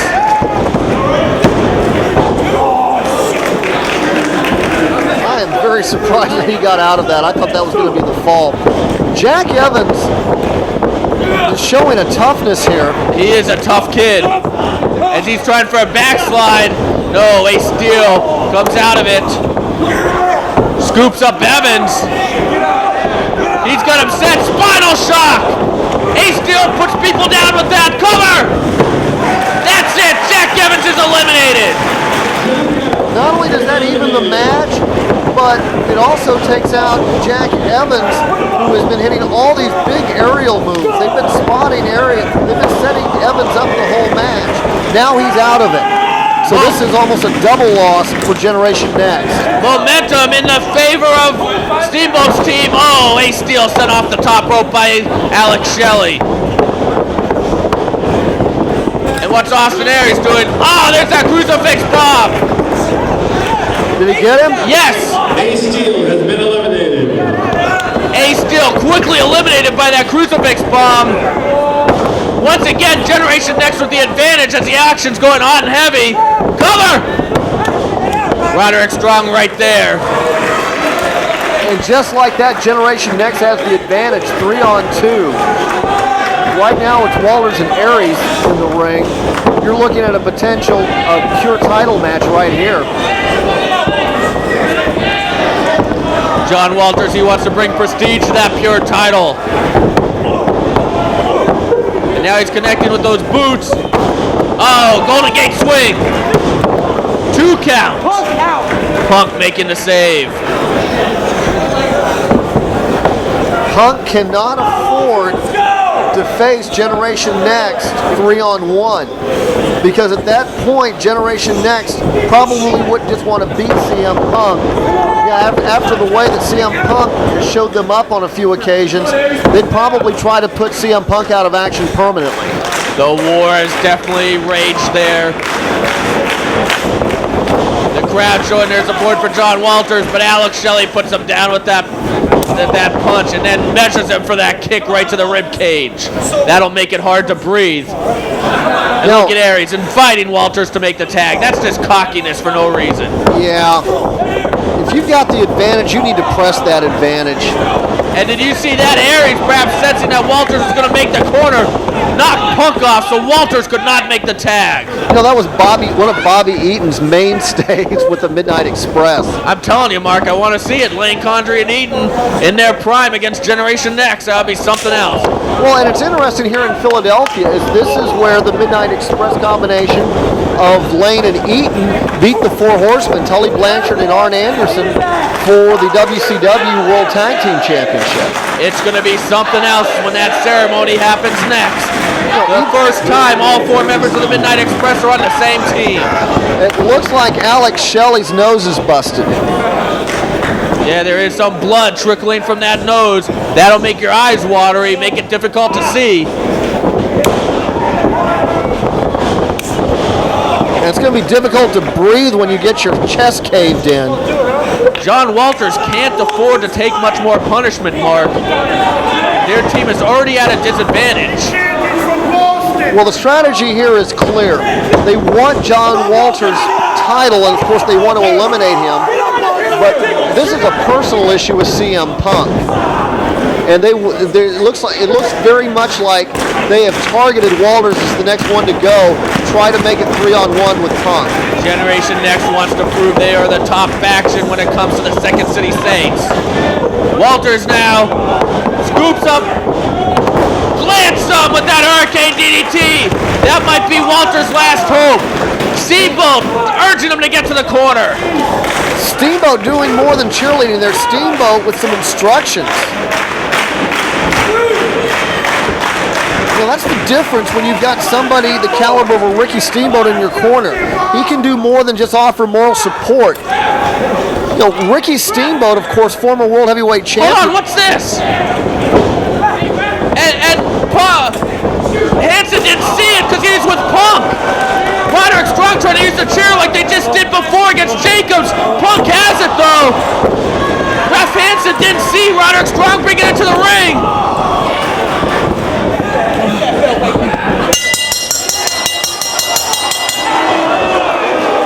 Oh no. Well, he called the retaliation.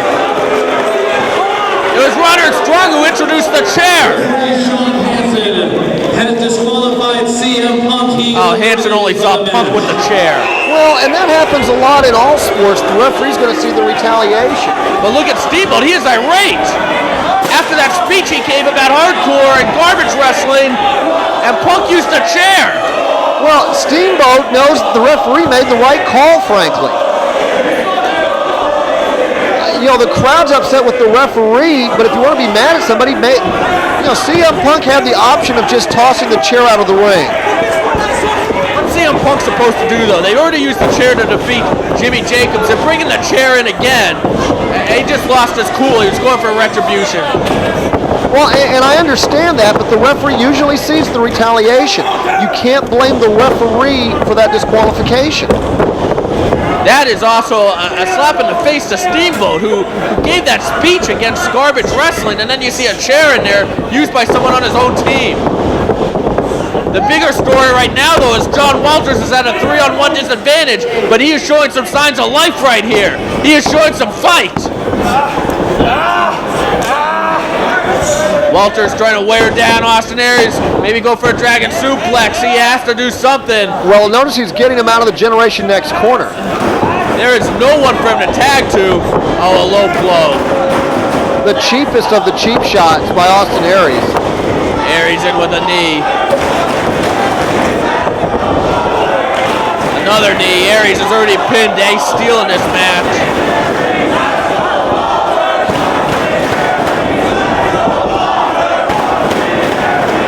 Aries sets him up. Looks like he wants to go for another vertical. Walters with the go behind, slides behind, back cradle, almost gets the 3. Walters pretty much needs a desperation pin here. He needs to get lucky with a 3 count if he has any hope. He's not just faced with 3 guys, he's faced with Austin Aries, Alex Shelley, and Roderick Strong. It doesn't get much tougher than that. In addition to that, they're one of the most cohesive tag teams going today. Surprised Aries hasn't tagged out. I mean, that's the thing. If you're 3-on-1, you don't want to try to win this by yourself. Now Aries is going to go to the corner and bring in the self-proclaimed messiah of the backbreaker, Roderick Strong. The powerhouse. John Walters showing some fight, though. He's trying. Oh, and another low blow. Yeah, if the referee is going to throw CM Punk out of this match for using the chair, he has got to send a message about the use of low blows here.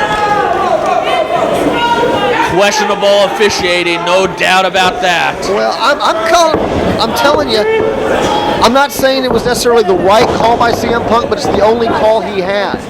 A lot of times in sports, referees are going to see the retaliation. That's why coaches in all sports urge their athletes to stay cool and not retaliate when somebody cheap shots them. Walters runs through that clothesline and a knee to the back of each on Aries and Shelley. Double knees to Roderick Strong. Another young lung blower. A third lung blower. Turns him over.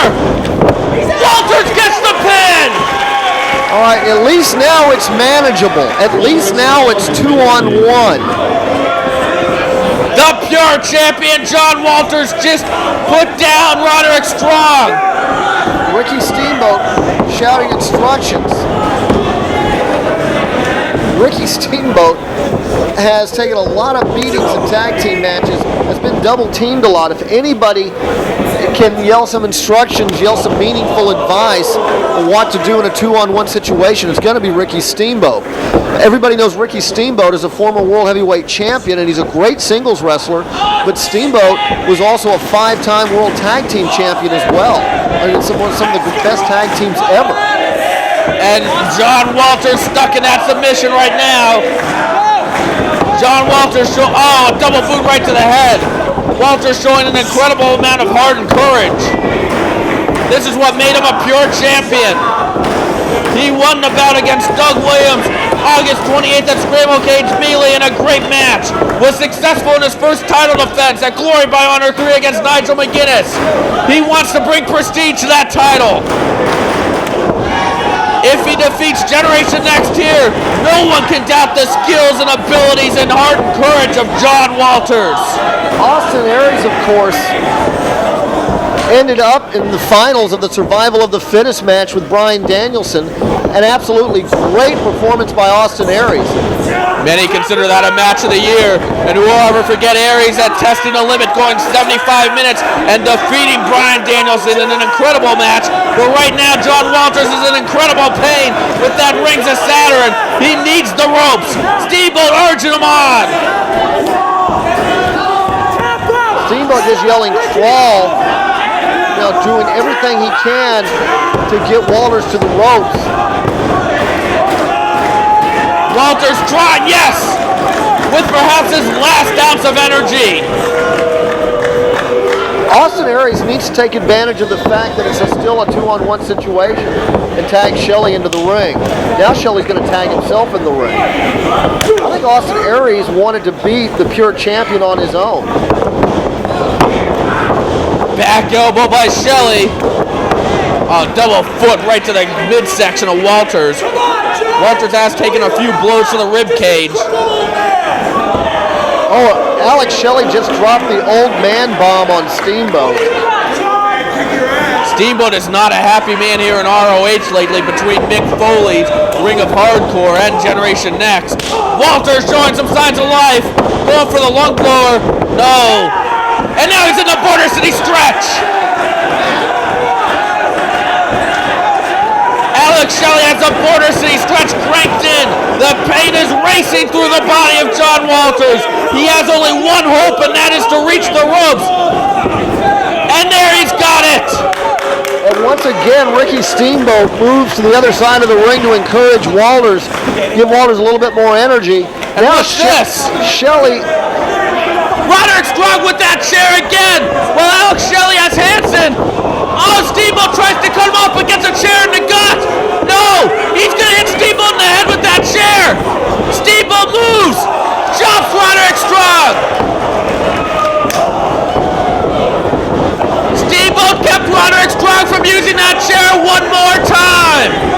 Steamboat making the save for John Walters. Now it's Walters one-on-one in the ring with Austin Aries. Aries pressing the advantage in the corner. John Walters has to take advantage of this situation now.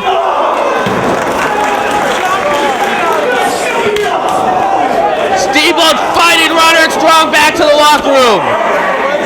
Strong cutting him off.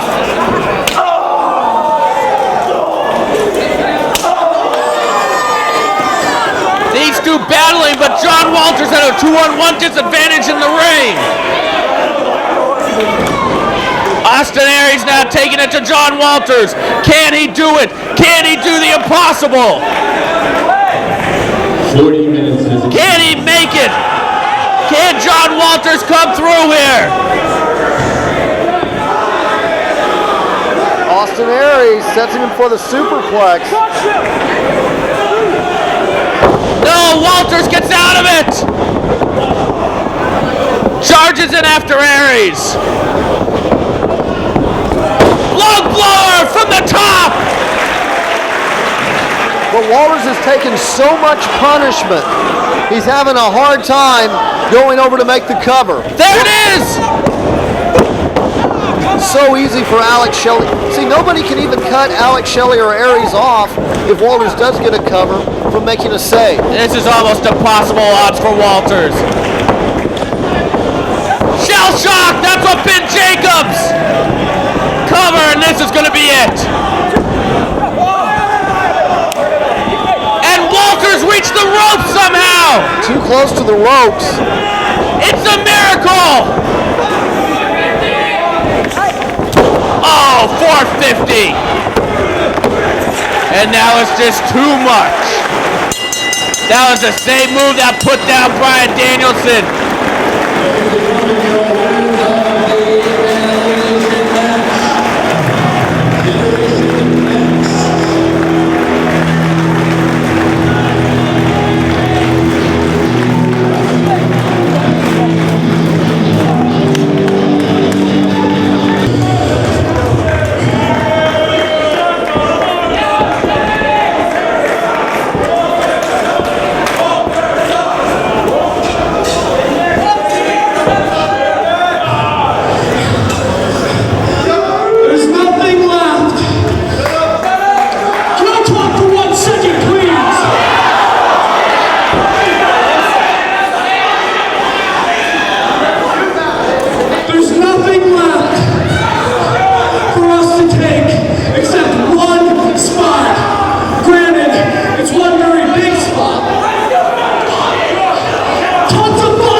champion. There's one top spot in this company to be had, and we'll see who gets it.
You know the man. You love the man. He is a living legend. He is the greatest manager in the world, Mr.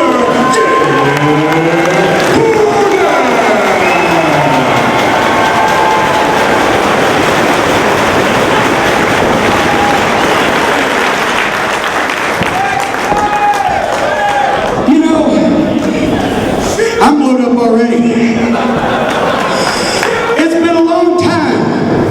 Since we came to Philadelphia, it's been a long time since I've stood in the ring with three of the most important men in my life. If it wasn't for these three guys right here, then I wouldn't have a career today, I'll tell you that right now.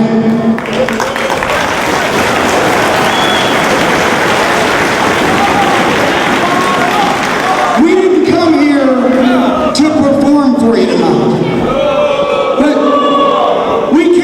Ourselves tonight. You want to talk about shooting? We're going to shoot.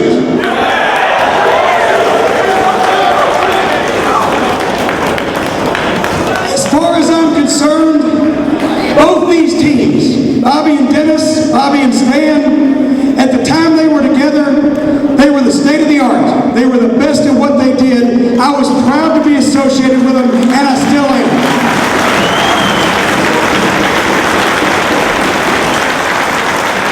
And I'll tell you what I'm going to do, because I've been known to take up most of the time. I think we ought to hear from the three of them before I say anything else, don't you?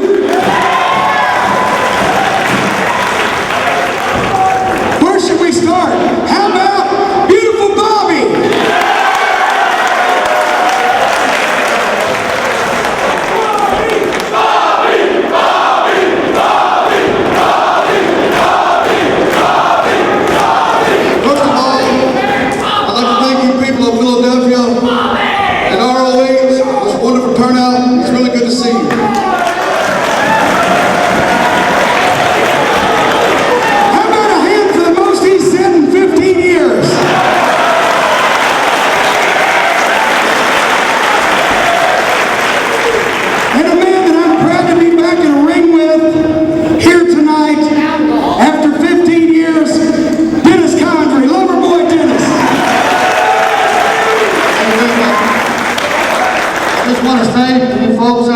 tonight. It's a very special night for me.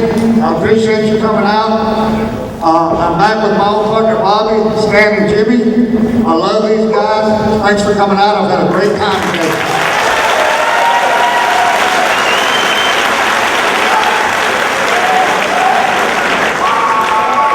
Ladies and gentlemen, an announcement. Please hold the women down. The gangster of love is in the house. Thank you so much. You know, Jimmy said it so eloquently, but I want to add a little bit to it. It's been many, many years since I've even seen these guys, and I consider my brothers. And it's great to come back and see them and share the experiences, the old stories. But it's also great, ladies and gentlemen, to come back and have people, not only the great workers that we've seen here tonight, but these young lions of the business that are keeping it alive. To have these young guys who come up to us in the back and they're ripped and they're in great shape and they come up and they're so humble towards us and they tell us that they love watching us and we meant a lot to them and all that makes us feel great. But on top of that, even more so, it's the fans. If it was not for you, the fans, and especially this area, because this is the first area, as far as I can remember, the history of the business that actually started appreciating the heels and kind of turned the heels baby face. You did it. So for all that, thank you so much for coming out. Thank you for shaking our hands. Thank you for telling us that we meant a little something in your lives, because you meant an awful lot to us. And we love each and every one of you. Thank you for being here. Sweet Stan Lane!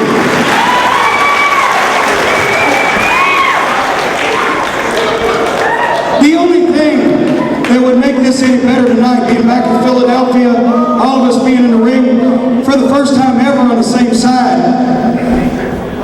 Everybody knows we would love if Big Bubba Rogers could be here.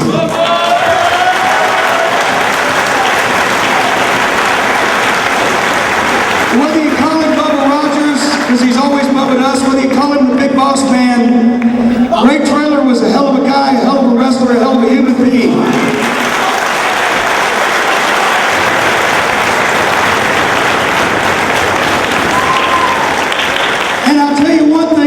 He enjoyed hearing a bunch of wrestling fans screaming and yelling and cheering.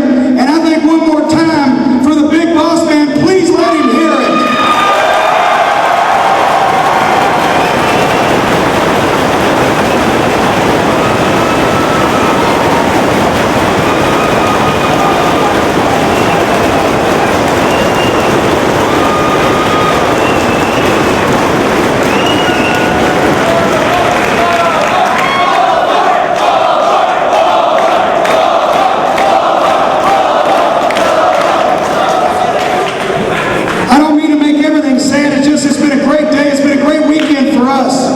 Stan said a lot of it. You guys were some of the first to recognize what we did for what we did. You were one of the first to recognize that these guys were the best at what they did. You've given me a lot of support over the years, and that's why not only did we want to get back together just to see each other, but also for the memories that we had of all of you, because you really fed us. You fed our careers.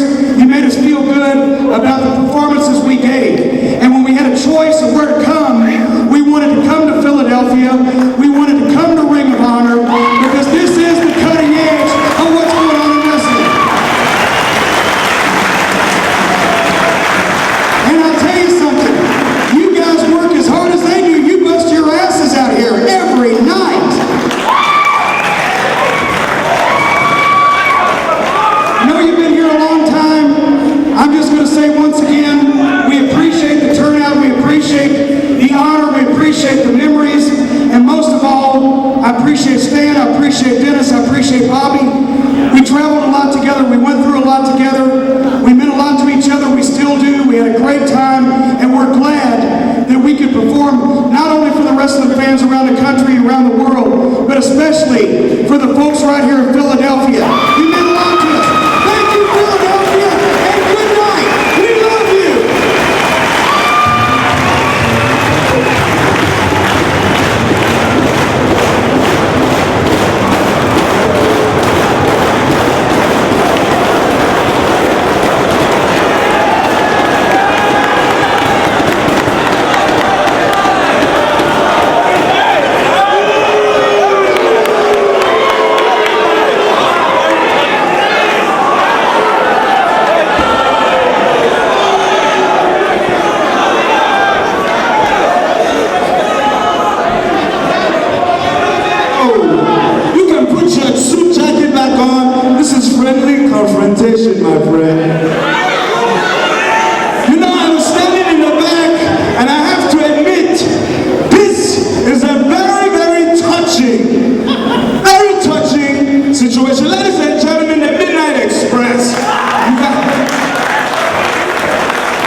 even deserve to have the honor of having these guys here at Ring of Honor, that's for sure.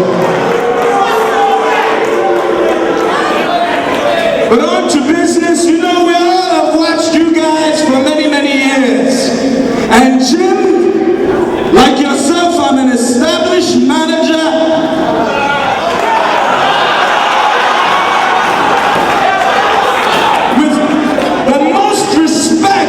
From each and every one of these people sitting here tonight.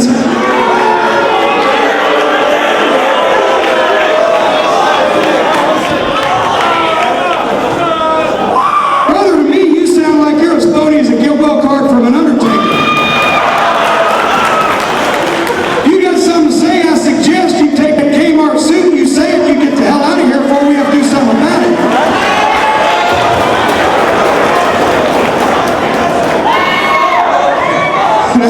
That was very cute.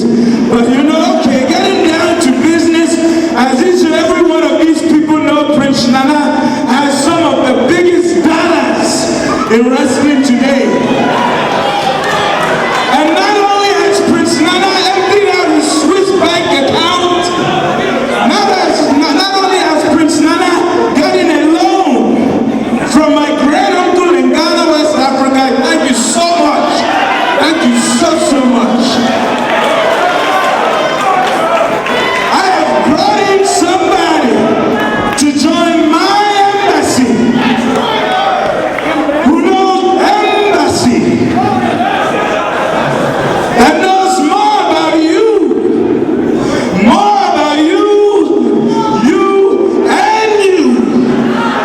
And in my eyes, he is the real express. Bring on, ladies and gentlemen, huh?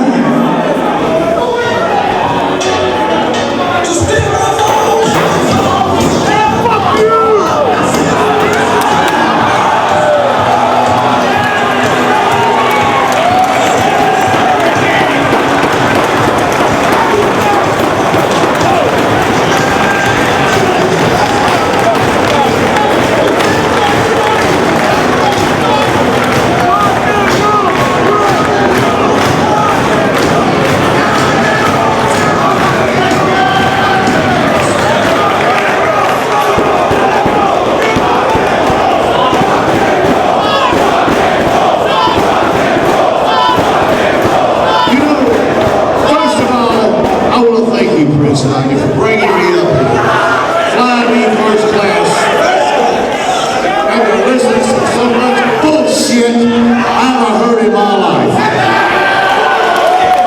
I want to know who the brain surgeon is that put this together to honor the Midnight Express. And you're saying that you're the greatest tag team of all, and knowing that in 1986, we stomped your ass right here in Philadelphia and beat you for the world tag team titles.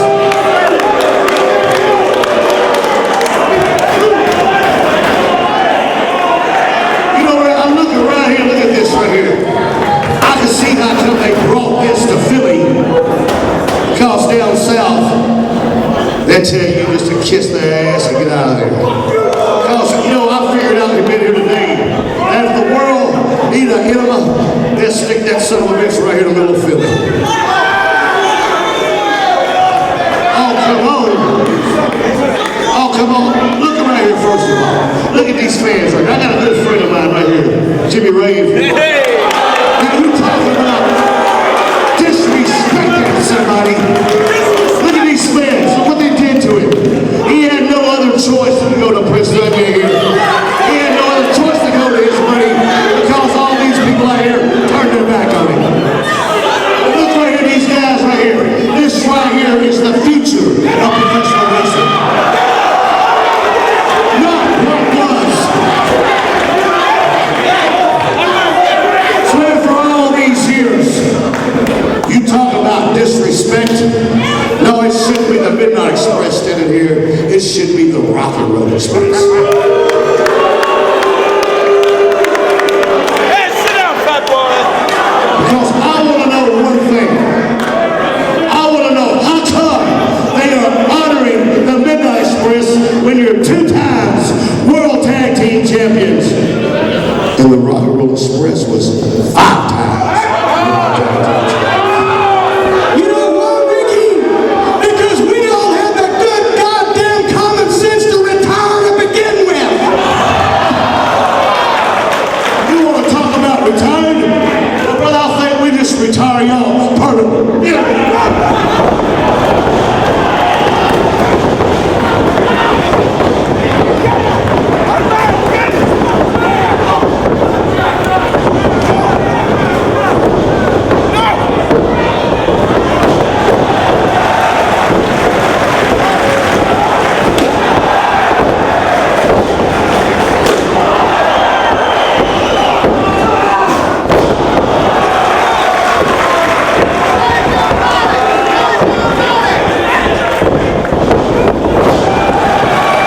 This is the match the people paid to see.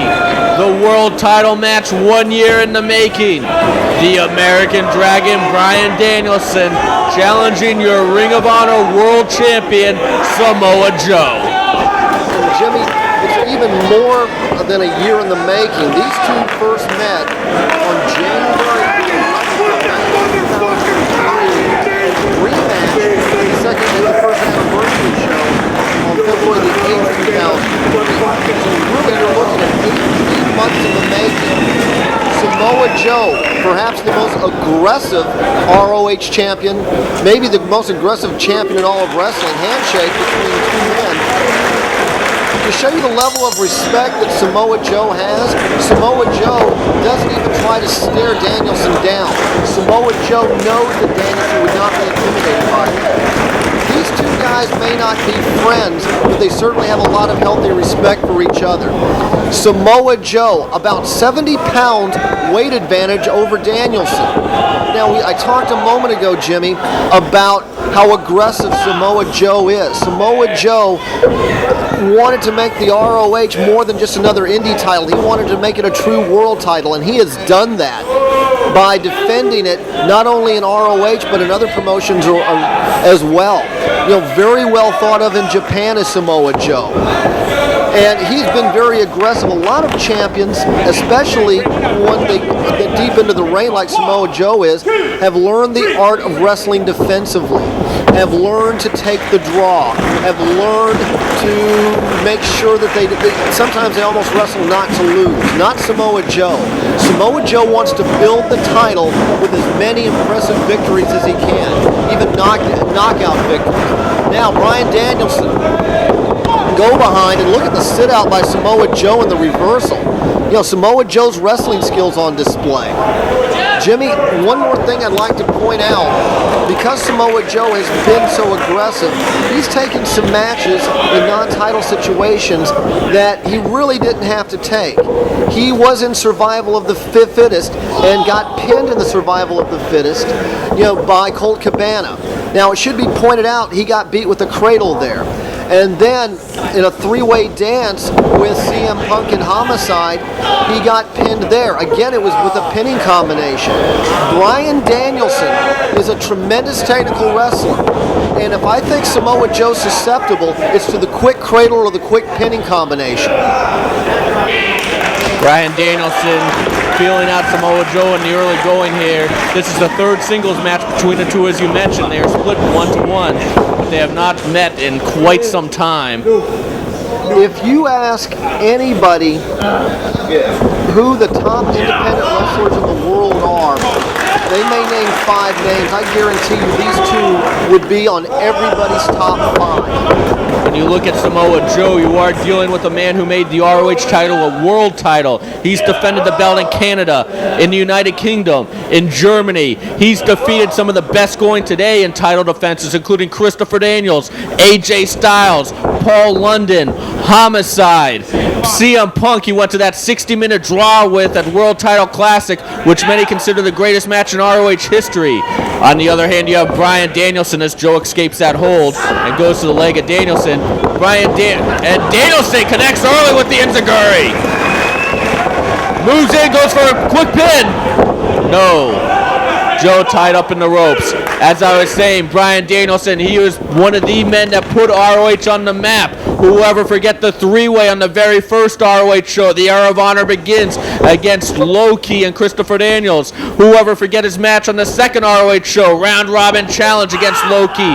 Many consider that a match of the year. Whoever forget the epic encounter against Paul London in 2003. And of course, no one will ever forget the match on August 7th, 75 minutes against Austin Aries. World Title Classic Survival of the Fittest against Austin Aries. Reborn Stage 2 against Homicide. All legendary matches here in Ring of Honor. So what you are dealing with right here are two of the men that really made ROH what it is today. You mentioned CM Punk's 60-minute draw. I wonder how many people may have watched that match and tried to use that as a blueprint on how to beat Samoa Joe. If you notice what CM Punk did, almost the rope-a-dope strategy by CM, where basically, he went and tried to keep the match going, even covered up and tried to absorb some of Joe's best shots to try to make the match go as long as possible to try to take the win out of Samoa Joe. Now, Samoa Joe is carrying more weight in this match. I think it would be a mistake to assume that he can't go long, but he's proven on a couple of occasions, including the 60-minute match against CM Punk, that he can go long.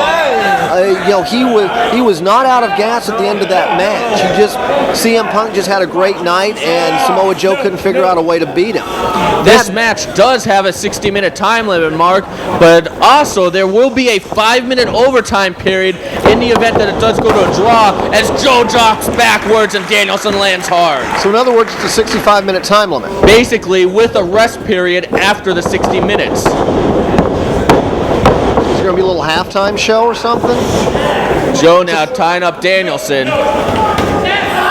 Now, interesting, if this match is on its feet, then it's Samoa Joe's advantage. If it's on the mat, then it's Danielson's advantage.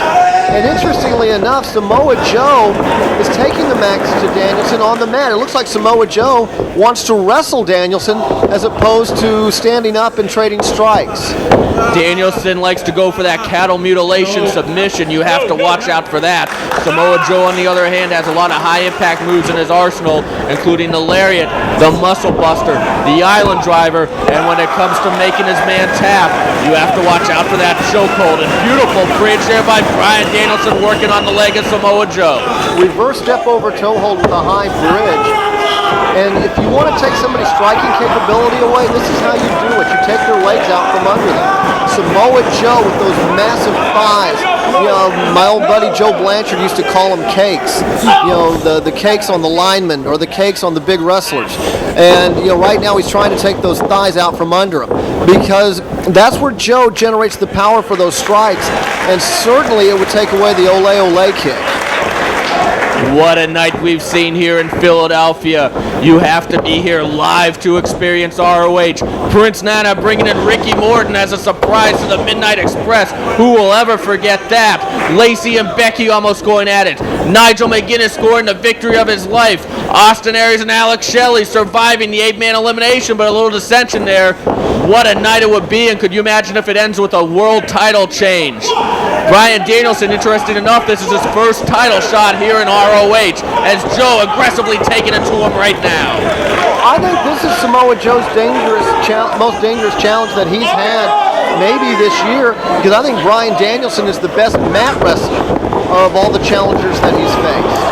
And I think that, I'm not saying that's a weakness of Joe, but I think when Samoa Joe loses, it's going to be a quick pinning combination or a cradle.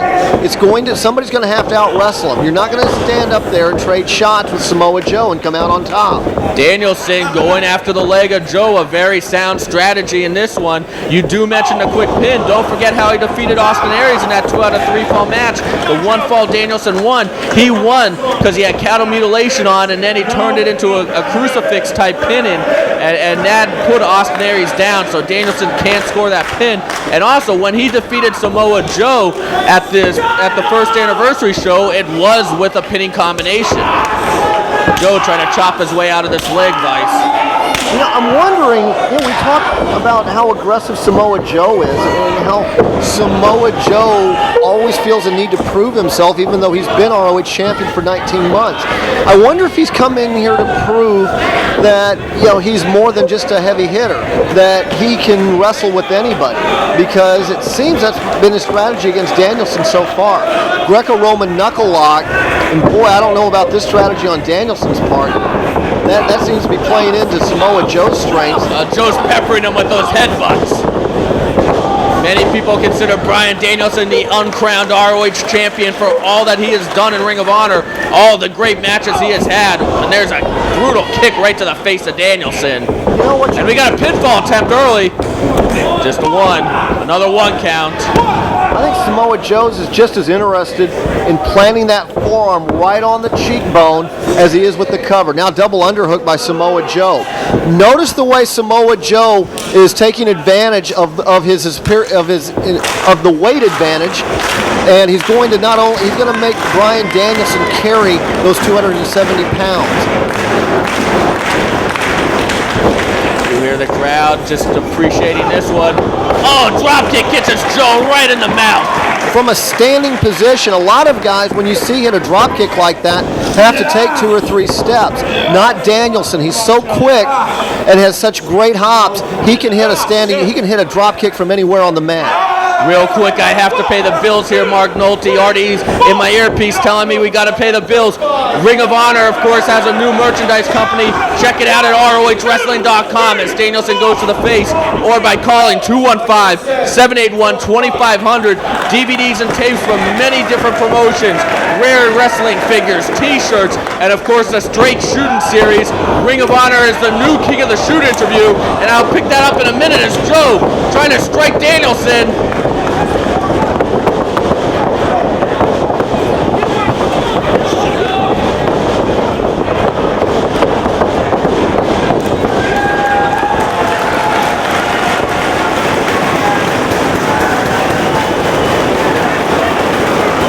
Danielson using his quickness, and the crowd's eating it up. All right, now I'm starting to understand Danielson's strategy a little bit better, because remember we talked a little bit earlier, it looked like Danielson wanted to trade shots. He doesn't want to trade shots with Joe as much as he wants Joe to chase him. That takes a lot of energy to chase Danielson around the ring. And again, a Greco-Roman knuckle lock. Looks like he's going to try to stomp the... Oh! Well, that's a lot more effective than stomping the hands. You got that right. And he gets a 2 count out of it. Todd Sinclair right on top of the action. Going back to the ad, the Straight Shooting series, showing that ROH is the new King of the Shoot interview, Mick Foley, a can't-miss shoot interview. Many consider it the greatest shoot of all time, a double-disc set, and much more shoots, including One Man Gang, The Fantastics, Kamala, Too Cold Scorpio, Christopher Daniels, Samoa Joe, Steve Corino, Butch Reed, The Midnight Express, a new series with Jim Cornette that you'll hear about soon, Skandar Akbar, Tom Pritchard, Brad Armstrong, the list goes on and on. Straight Shoot series, ROHWrestling.com, 215-781-2500. The new King of the Shoot interview is here, and now it's all time for the action as Danielson goes down. Well, Danielson got caught. We saw Danielson do some things that we normally don't see out of him. He was pretty much raking the face and gouging Samoa Joe and almost getting into it with the referee. Now Samoa Joe reverse waist lock. Samoa Joe's going to bring him up and drops him over the top rope all the way to the floor. But Danielson has spent the early part of this match almost goading Joe, trying to get Joe to lose his temper, trying to get Joe to chase him. Well, that time the strategy backfires because he got caught. He gets caught with the knee, he gets caught with a strike, and now he just got dropped on his head over the top rope. That could be the first major turning point of this match. Joe could be going for the ole ole kick early in this one, ignoring the referee's commands to take it back into the ring. Of course, there are no countouts here in ROH. If you are out there too long, you can be disqualified, but it would take a lot for Todd Sinclair to DQ either man in this match for being on the floor. Now, this is the match Samoa Joe wants to wrestle. He's got the heaviest hands in ROH.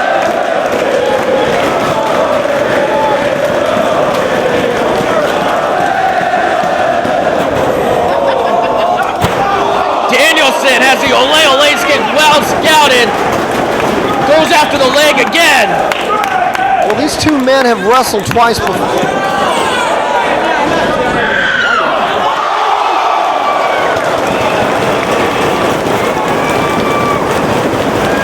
There's something you usually don't see Bryan Danielson do.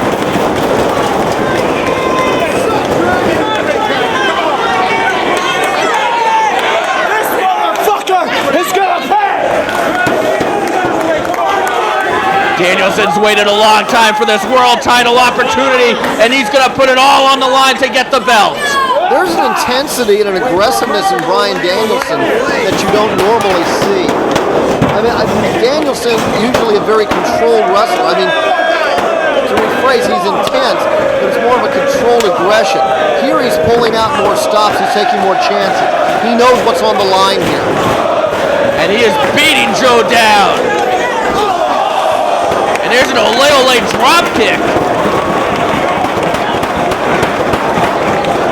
You can tell that Bryan Danielson has spent a lot of time studying DVDs of Samoa Joe. Of course, they have faced off twice in ROH and Split, and both of them have been on cards together and are very familiar with each other. And so far, the difference in this match is Bryan Danielson being one step ahead. They have also trained extensively at the New Japan Dojo with each other. These two know strangers to each other. They know their strengths and weaknesses.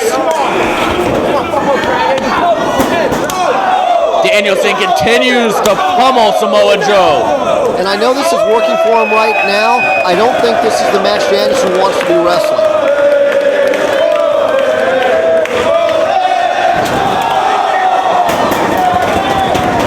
I think Danielson needs to get Samoa Joe back into the ring and start concentrating on getting him pinned. Well, you can't win the world title on the floor. And you don't want to be on the floor with Samoa Joe. At some point, he's going to start firing back. Look at the psychotic look in the eyes of Bryan Danielson. This is a moment he's dreamed of since ROH was born. We got a cover. And it kind of shows you what Bryan Danielson thinks of Samoa Joe, the fact that he is taking more risks than he normally takes. He knows he has to. And I have some more big news, Mark Nolte. As many of you know, Jushin Thunder Liger is coming to Ring of Honor. He will be wrestling Bryan Danielson on November 5th in Revere, Massachusetts. But on November 6th, there will be a Dream Partner tag team match with Liger and Danielson on opposite sides. And Liger has already selected Samoa Joe as his partner. We do not know who Danielson's partner is yet. So these two will face off again November 6th at the Rexplex in Elizabeth, New Jersey in a Dream Partner tag team match. Who will Danielson's partner be? If Danielson wins here, will he be defending the ROH title against Liger? There's a good possibility of that. European forearm uppercut. Samoa Joe uses the rope for momentum, comes back with a series of strikes.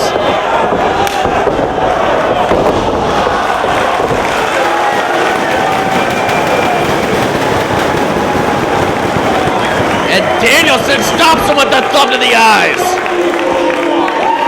The crowd either cheering or booing Danielson for that tactic. You know, this is a little bit different Bryan Danielson than we've seen in the past. He is responding to those boos, showing that he does not care. He's in this for the world title, and that's it. He doesn't care if the fans approve it or not. One count only. What an atmosphere we have here. You have to be here live to experience something like this. And can you imagine what it'll be like when Jushin Liger comes to Ring of Honor? Can you imagine seeing Joe and Liger teaming up together?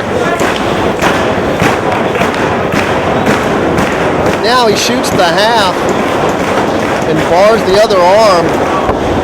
Samoa Joe trying to knee strike his way out of trouble here. Danielson instead just wrenches back. Jimmy, you got to appreciate this game plan because we talked about how well these two guys know each other. Danielson knows that he's been well scouted. So he's definitely trying to wrestle as a style that he doesn't normally wrestle, that Samoa Joe hasn't seen before, to take Samoa Joe off guard. Bryan Danielson can adapt to any style and any opponent, whether it's CM Punk, Homicide, Austin Aries. He's proved it time and time again. Or Jushin Liger. And he is pulling back on that arm now. Todd Sinclair right on top of the action to see if Joe wants to give. It's going to take a lot for Joe to tap away the world title, though. See, again, I think you have problems anytime you use multiple limbs to try to tie up one limb of your opponent, especially with somebody as powerful as Samoa Joe. If you don't neutralize Joe's base, that's the kind of thing that happens. Danielson has been pretty much dominating so far, though. Joe's had his moments. You do not want to get into a situation where you're trading strikes with Samoa Joe. And Joe's proving that right here. Unleashing those big knees. That one connected right to the face, perhaps the temple of Bryan Danielson. And the Dragon is down, but he kicks Joe off. Every time it seems like Joe's going to get some momentum going, Danielson fires back. Whoa. Now that's a forearm uppercut. I've never seen Joe floored like that before. Those are the same European uppercuts that split open the chin of Austin Aries at Survival of the Fittest. Jimmy, I know you're a boxing fan. Samoa Joe reminds me a little bit of George Foreman. With those heavy hands, he's always got the puncher's chance. Even if Samoa Joe is behind for 15 minutes, 1 or 2 strikes and Samoa Joe is winning the match. That is very true.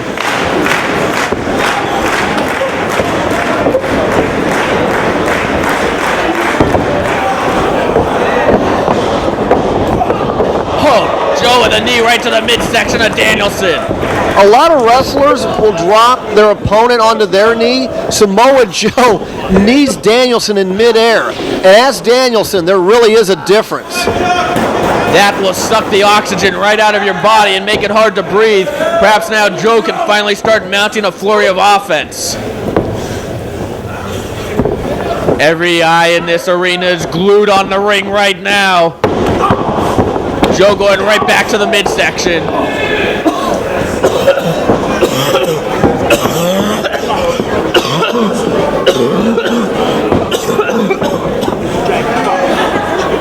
Danielson almost coughing up a lung there. Jimmy, have you ever had a broken rib?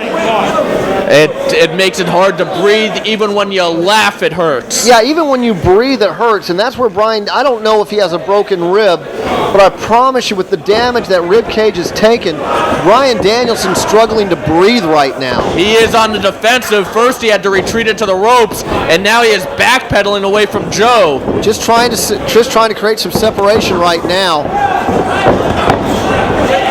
Joe trying to lay in those kicks. Danielson successful in avoiding him, although Joe is kicking him in that thigh now, and that could Charlie horse the thigh up. And look at that. What a half crab. Half crab with a knee into the shoulder blade for good measure. Yeah, for the fans that wonder, the reason the half crab is more effective is because 2 arms are stronger than 2 arms are stronger than 1 arm, but 2 legs are stronger than 2 arms. When you half crab, it makes it much harder to power out. Danielson gets to the ropes. Fortunately for Danielson, he was very close to the ropes here, and he realized it. Looks like from here a full Nelson by Samoa Joe.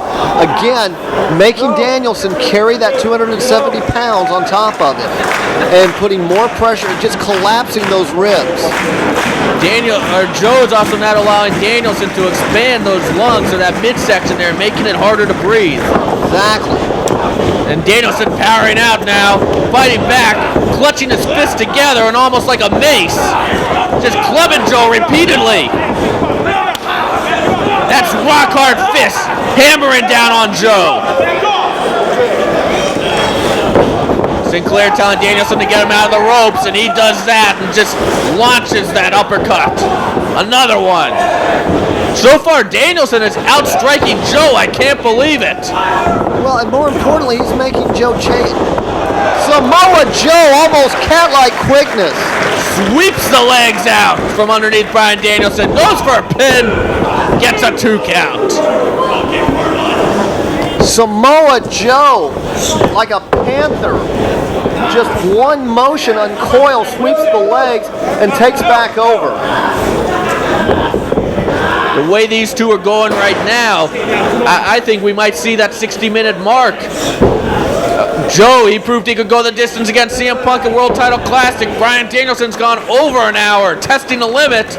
Could these two reach an hour here tonight? I still think, you're right, I don't think Joe's going to run out of gas, but I do think Danielson will be fresher the longer this match goes. The longer the match goes, the bigger advantage Danielson has. Especially at this rate, as Danielson pretty much, I don't want to say dominating, but he has had the advantage for the most of this match. And it looks like both these men are wrestling toward a long match. Oh, you notice, right there, Mark, Danielson clutching those ribs. The ribs might be a sore point on Bryan Danielson. It's a mistake to be trading shots in the middle of the ring with Samoa Joe. But Danielson, look at this, once again he gets the advantage. Spikes Joe down.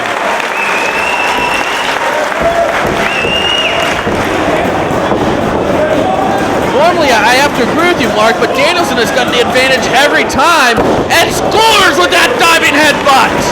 Danielson pulling out all the stops, hooks the foreleg, no! Bryan Danielson, he's already worked on the leg. He's played Joe at his own game and gotten the advantage. This time Joe's going to block the suplex. A second block by Joe. Now Danielson's going to drive the knees into the ribs. Joe hooks the leg. Fisherman suplex for 2. Another drop kick by Danielson into the ribs. Enziguri by the Panther. Joe just said to Danielson, I've had enough. 270-pound men cannot do a standing enziguri. Joe just proved you wrong on this one, and is he going to go airborne again?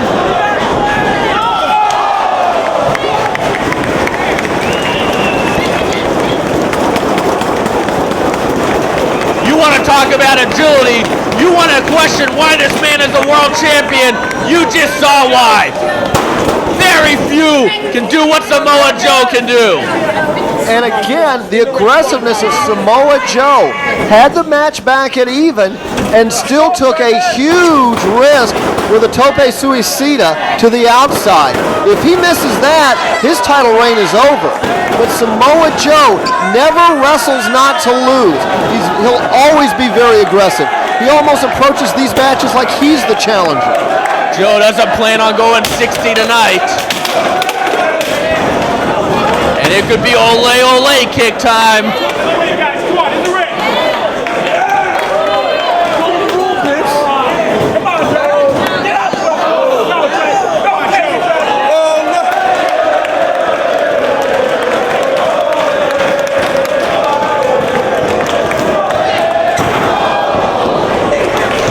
That one scores. Joe finally putting together a flurry of offense. And Bryan Danielson is out. Samoa Joe can take him back into the ring and finish him off. I mean, look what Joe did to that steel barricade. Can you imagine what that did to Bryan Danielson's face? Danielson's lucky he doesn't have half his face caved in. Tremendous crowd on hand here in Philadelphia to see this match. Don't take that stupid shit, Dragon. Come on. Samoa Joe now needs to press the advantage. He needs to get him in the ring. He needs to finish him off. One thing we've learned from Bryan Danielson, he can wrestle from behind. He's going to have to wrestle from behind if Samoa Joe connects with his ole ole kick. He's going to have to be wrestling from under the ring if he hits this. Danielson might be out. We might have a KO in this one. How impressive would it be on Samoa Joe's record if he holds off the challenge of Bryan Danielson with a knockout?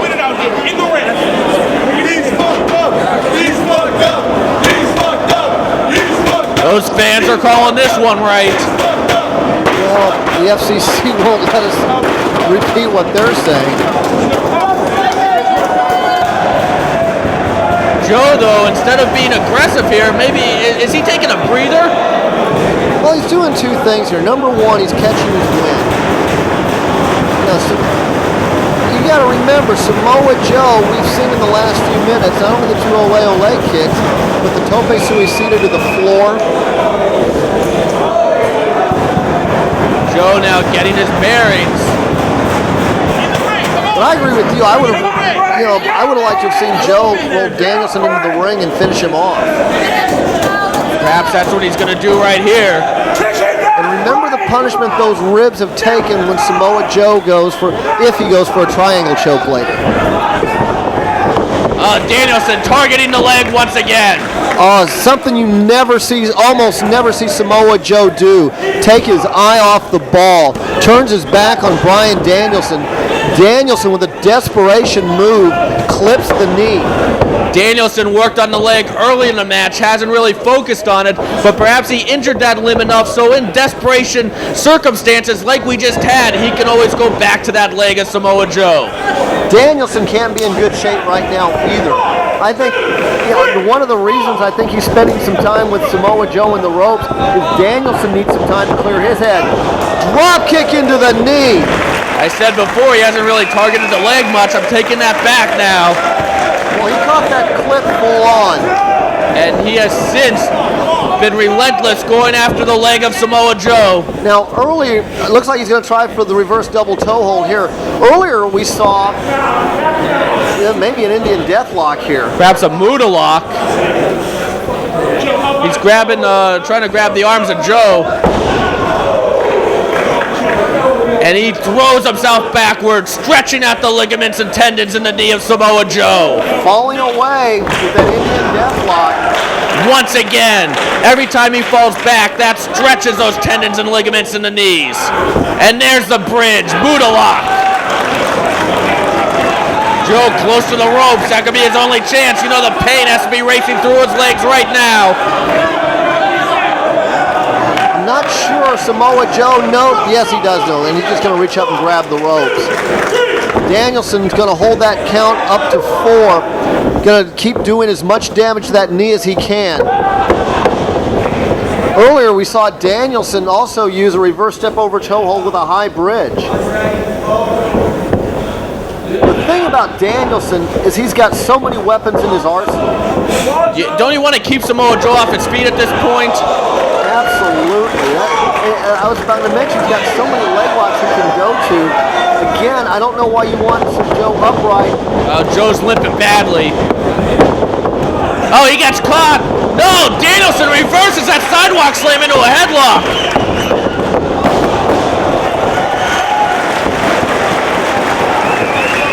And we got a cover. Danielson needs to go back to the leg. He needs to continue putting pressure on that knee.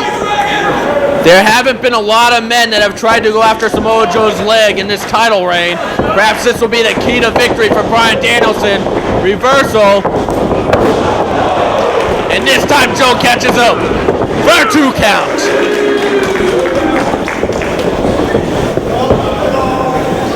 Now Samoa Joe, let's see if he can hold that base on the power bomb. He does. There's a lot of power in those legs, Mark Nolte. And he's got the STF hooked. And look at him, he just was clutching at his knee. Perhaps this is causing Samoa Joe some pain too. Samoa Joe may have to let this hold go if his knee can't hold out. And yes, he could not hold on, but he still has Danielson in a hold. Can the American Dragon reach the ropes?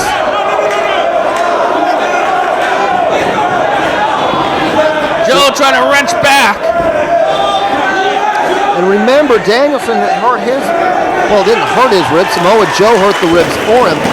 And that 3/4 Nelson works over Danielson's ribs, continues to put the pressure on the lungs and the rib cage of Bryan Danielson. Now it's turned into a war of attrition. Samoa Joe gimping badly on the knee. Bryan Danielson might be able to roll through here. Oh, he goes to the knee, stomping that knee, kicking backwards. Joe misses a lariat. Danielson right back to the knee.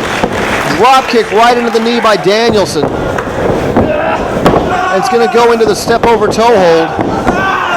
It's as basic as it gets, but very effective. And now Danielson, look at how he's tying that up, using his foot on the foot of Samoa Joe.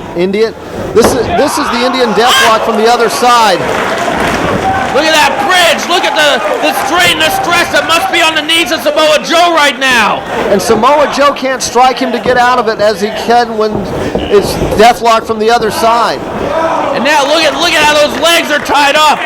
Now it's a cross-legged Indian deathlock. And Joe saves himself by reaching the ropes. That's what I was saying earlier, Jimmy. Bryan Danielson, so versatile, knows so many holds, so many ways to work on that knee.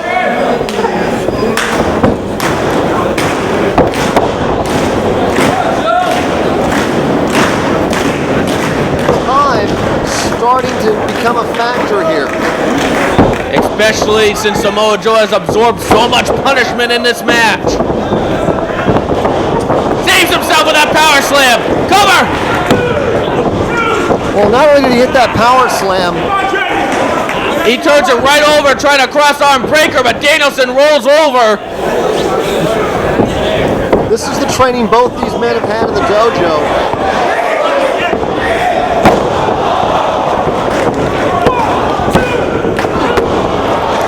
What a snap suplex there by Danielson, and he's trying to hook cattle mutilation. He's got it. Will the champion tap?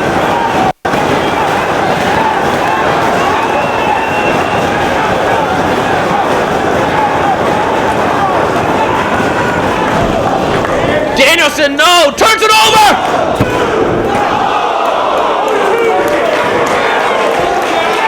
I thought that was it, Mark. That's how he defeated Austin Aries at Testing the Limit. Boy, so did the crowd. Did you hear the crowd gasp when Samoa Joe rolled his shoulders? Now the crowd that was on Bryan Danielson earlier is now starting to rally behind him. I think the crowd senses a potential title change. What an atmosphere we have here. You have to be here live to experience this. Only at ROH do you get an atmosphere like this. Joe planted on the top rope. Danielson going for the home run here. We talked earlier how Danielson is taking risks that he normally might not take. Uh-oh, he's got Bryan Danielson caught in the wrong part of town. Oh, he's going for that choke. Danielson tied up into the ropes. Todd Sinclair demanding a break. Danielson flung backwards with a German suplex. Look at Samoa Joe. He's having a hard time catching his wind. Desperation lariat scores. Cover. I thought he had him. I absolutely thought he had him.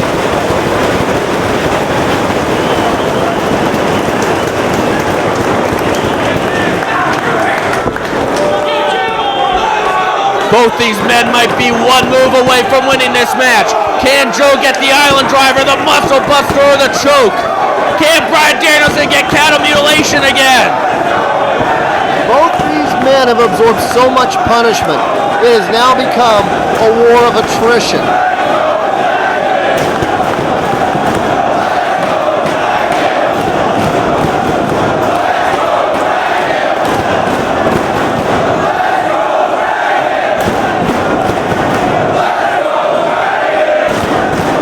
Joe may be getting a second wind, or at this point a third or fourth wind. He has that cure look in his eye. Muscle Buster! He's got him hooked for the Muscle Buster! Danielson pummeling the face of Joe and gets out of it! Unleashes those forearms!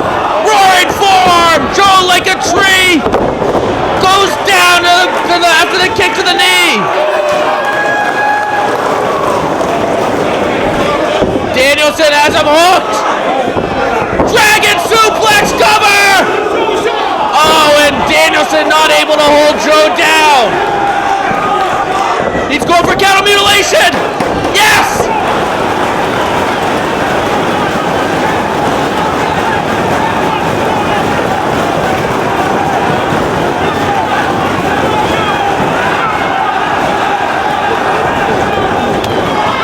And this time, Joe's going to make it to the ropes. Jimmy, listen to this crowd. They really can sense right now that they may be part of a special night. They are really feeling that there's a title change in the air. Danielson can feel it too. You see that look in his eye? Oh, Joe right to the ribs. Big knee. This is Joe's last adrenaline rush. And he's trying to knock Bryan Danielson out with those knees. Danielson back on top. Now it's Danielson planting the knees right into the nose and the face. Joe, desperation knees. And he's got the choke. Can Danielson survive? Joe turns it over in the middle of the ring. Dragon's got nowhere to go. And he taps. Samoa Joe beats the odds one more time. Has there ever been a more resilient champion?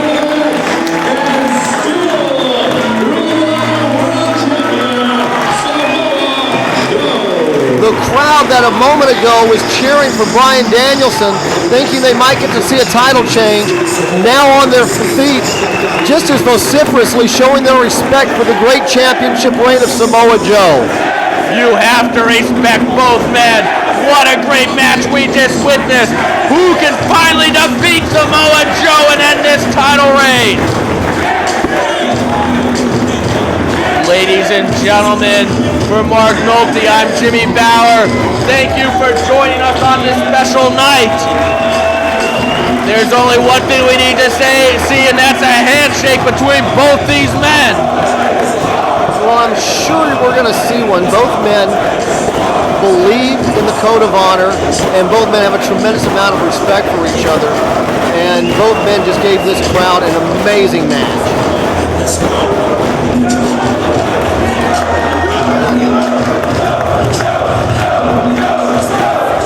What a crowd we have here, showing their respect of both these athletes. Samoa Joe out on his feet just about. I know I already signed off, Mark, but I mean, it's just so great being here for something like this. Well, Philadelphia is such a wonderful place for wrestling. Ring of Honor, what a crowd we have. Danielson making his way up. Let's just let this moment speak for itself.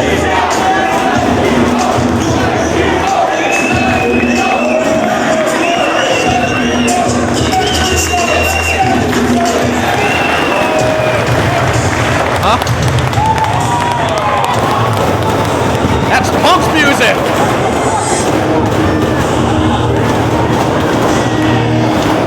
Why is Punk interrupting the handshake?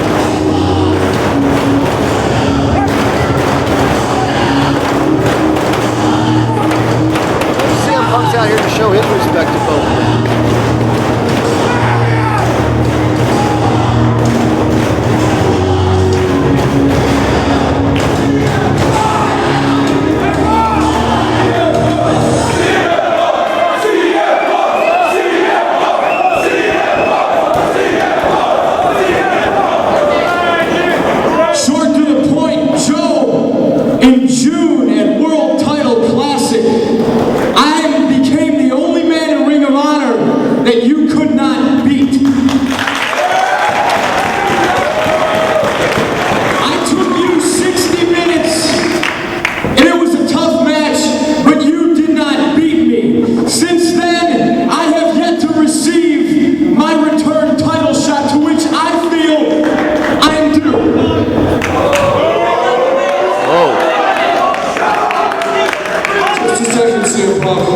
Just a second. I respect everything that you just said. I truly do.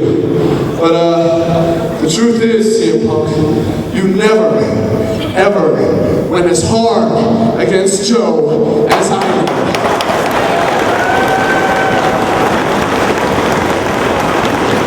You may have gone 60 minutes, but you didn't go as hard as I went tonight. And you know what? I came this close. So Joe, what I'm asking you, all I want is one more shot. Dragon and Punk wanting a rematch against Joe, and who can blame them? I think both men are... Hold on! It's Generation Next! Airy, Strong, Shelley, and Evans attacking Punk! Now wait a minute, Samoa Joe and Bryan Danielson backing away. But they have no issue with Generation Next, and Shelley signaling to Joe that he wants the belt. Of course, Aries and Dragon have that rivalry. They are trying to put an end to the Second City Saint leader right here. And Aries now pointing at the belt and getting in Joe's face. Oh, that takes some guts right there. Bryan Danielson looks kind of shocked. Of course, Danielson and Aries, who will forget those matches? Oh, and Aries just shoved Danielson. Meanwhile, Punk is just getting a muddle stomped in him. And Joe and Danielson have seen enough. They have seen enough, and we have a brawl in the ring. What's this?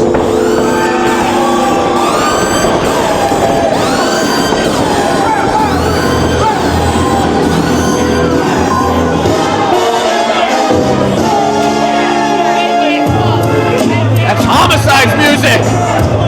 I can't see anything, Mark. Here's Julius Smokes with that belt that Homicide stole at World Title Classic. That was supposed to be Joe's new belt. And we have a lone spotlight shining on Julius Smokes, who's sitting into the ring. The Rottweilers are in the ring. Key, Reyes, Romero, and Homicide. We have a brawl among all the factions in ROH. And Homicide and Punk. Romero's out there. Aries, I believe, is in the ring. Romero sails on CM Punk. Everyone's fighting with everybody. Alex Shelley's going up. He soars onto the pile.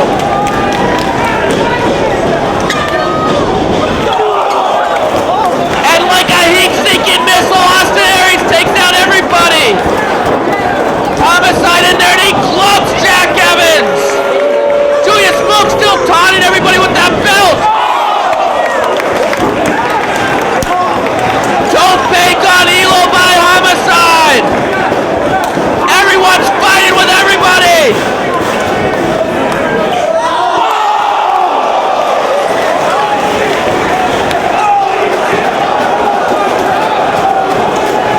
Jack Evans, incredible dive to the floor. All we have left is Joe in the ring. We already saw Joe fly once tonight. Is he going to join the party on the floor?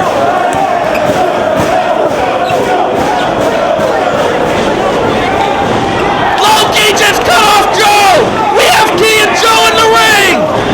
Loki and Samoa Joe going at it. These two hated rivals going at it. Bryan Danielson in there trying to separate them. Good luck on that. Danielson got elbowed by Joe. And Danielson roaring forearm on Joe. A second one. That's what happens when Joe elbowed Danielson. And we have Key and Danielson alone in the ring. Two of the men that made ROH. Look at that picture. Lee Key against you and Liger, Joe. Bring it. Danielson and Key against Joe and Liger. Rexplex, New Jersey, November the 6th. ROHWrestling.com. I can't believe it.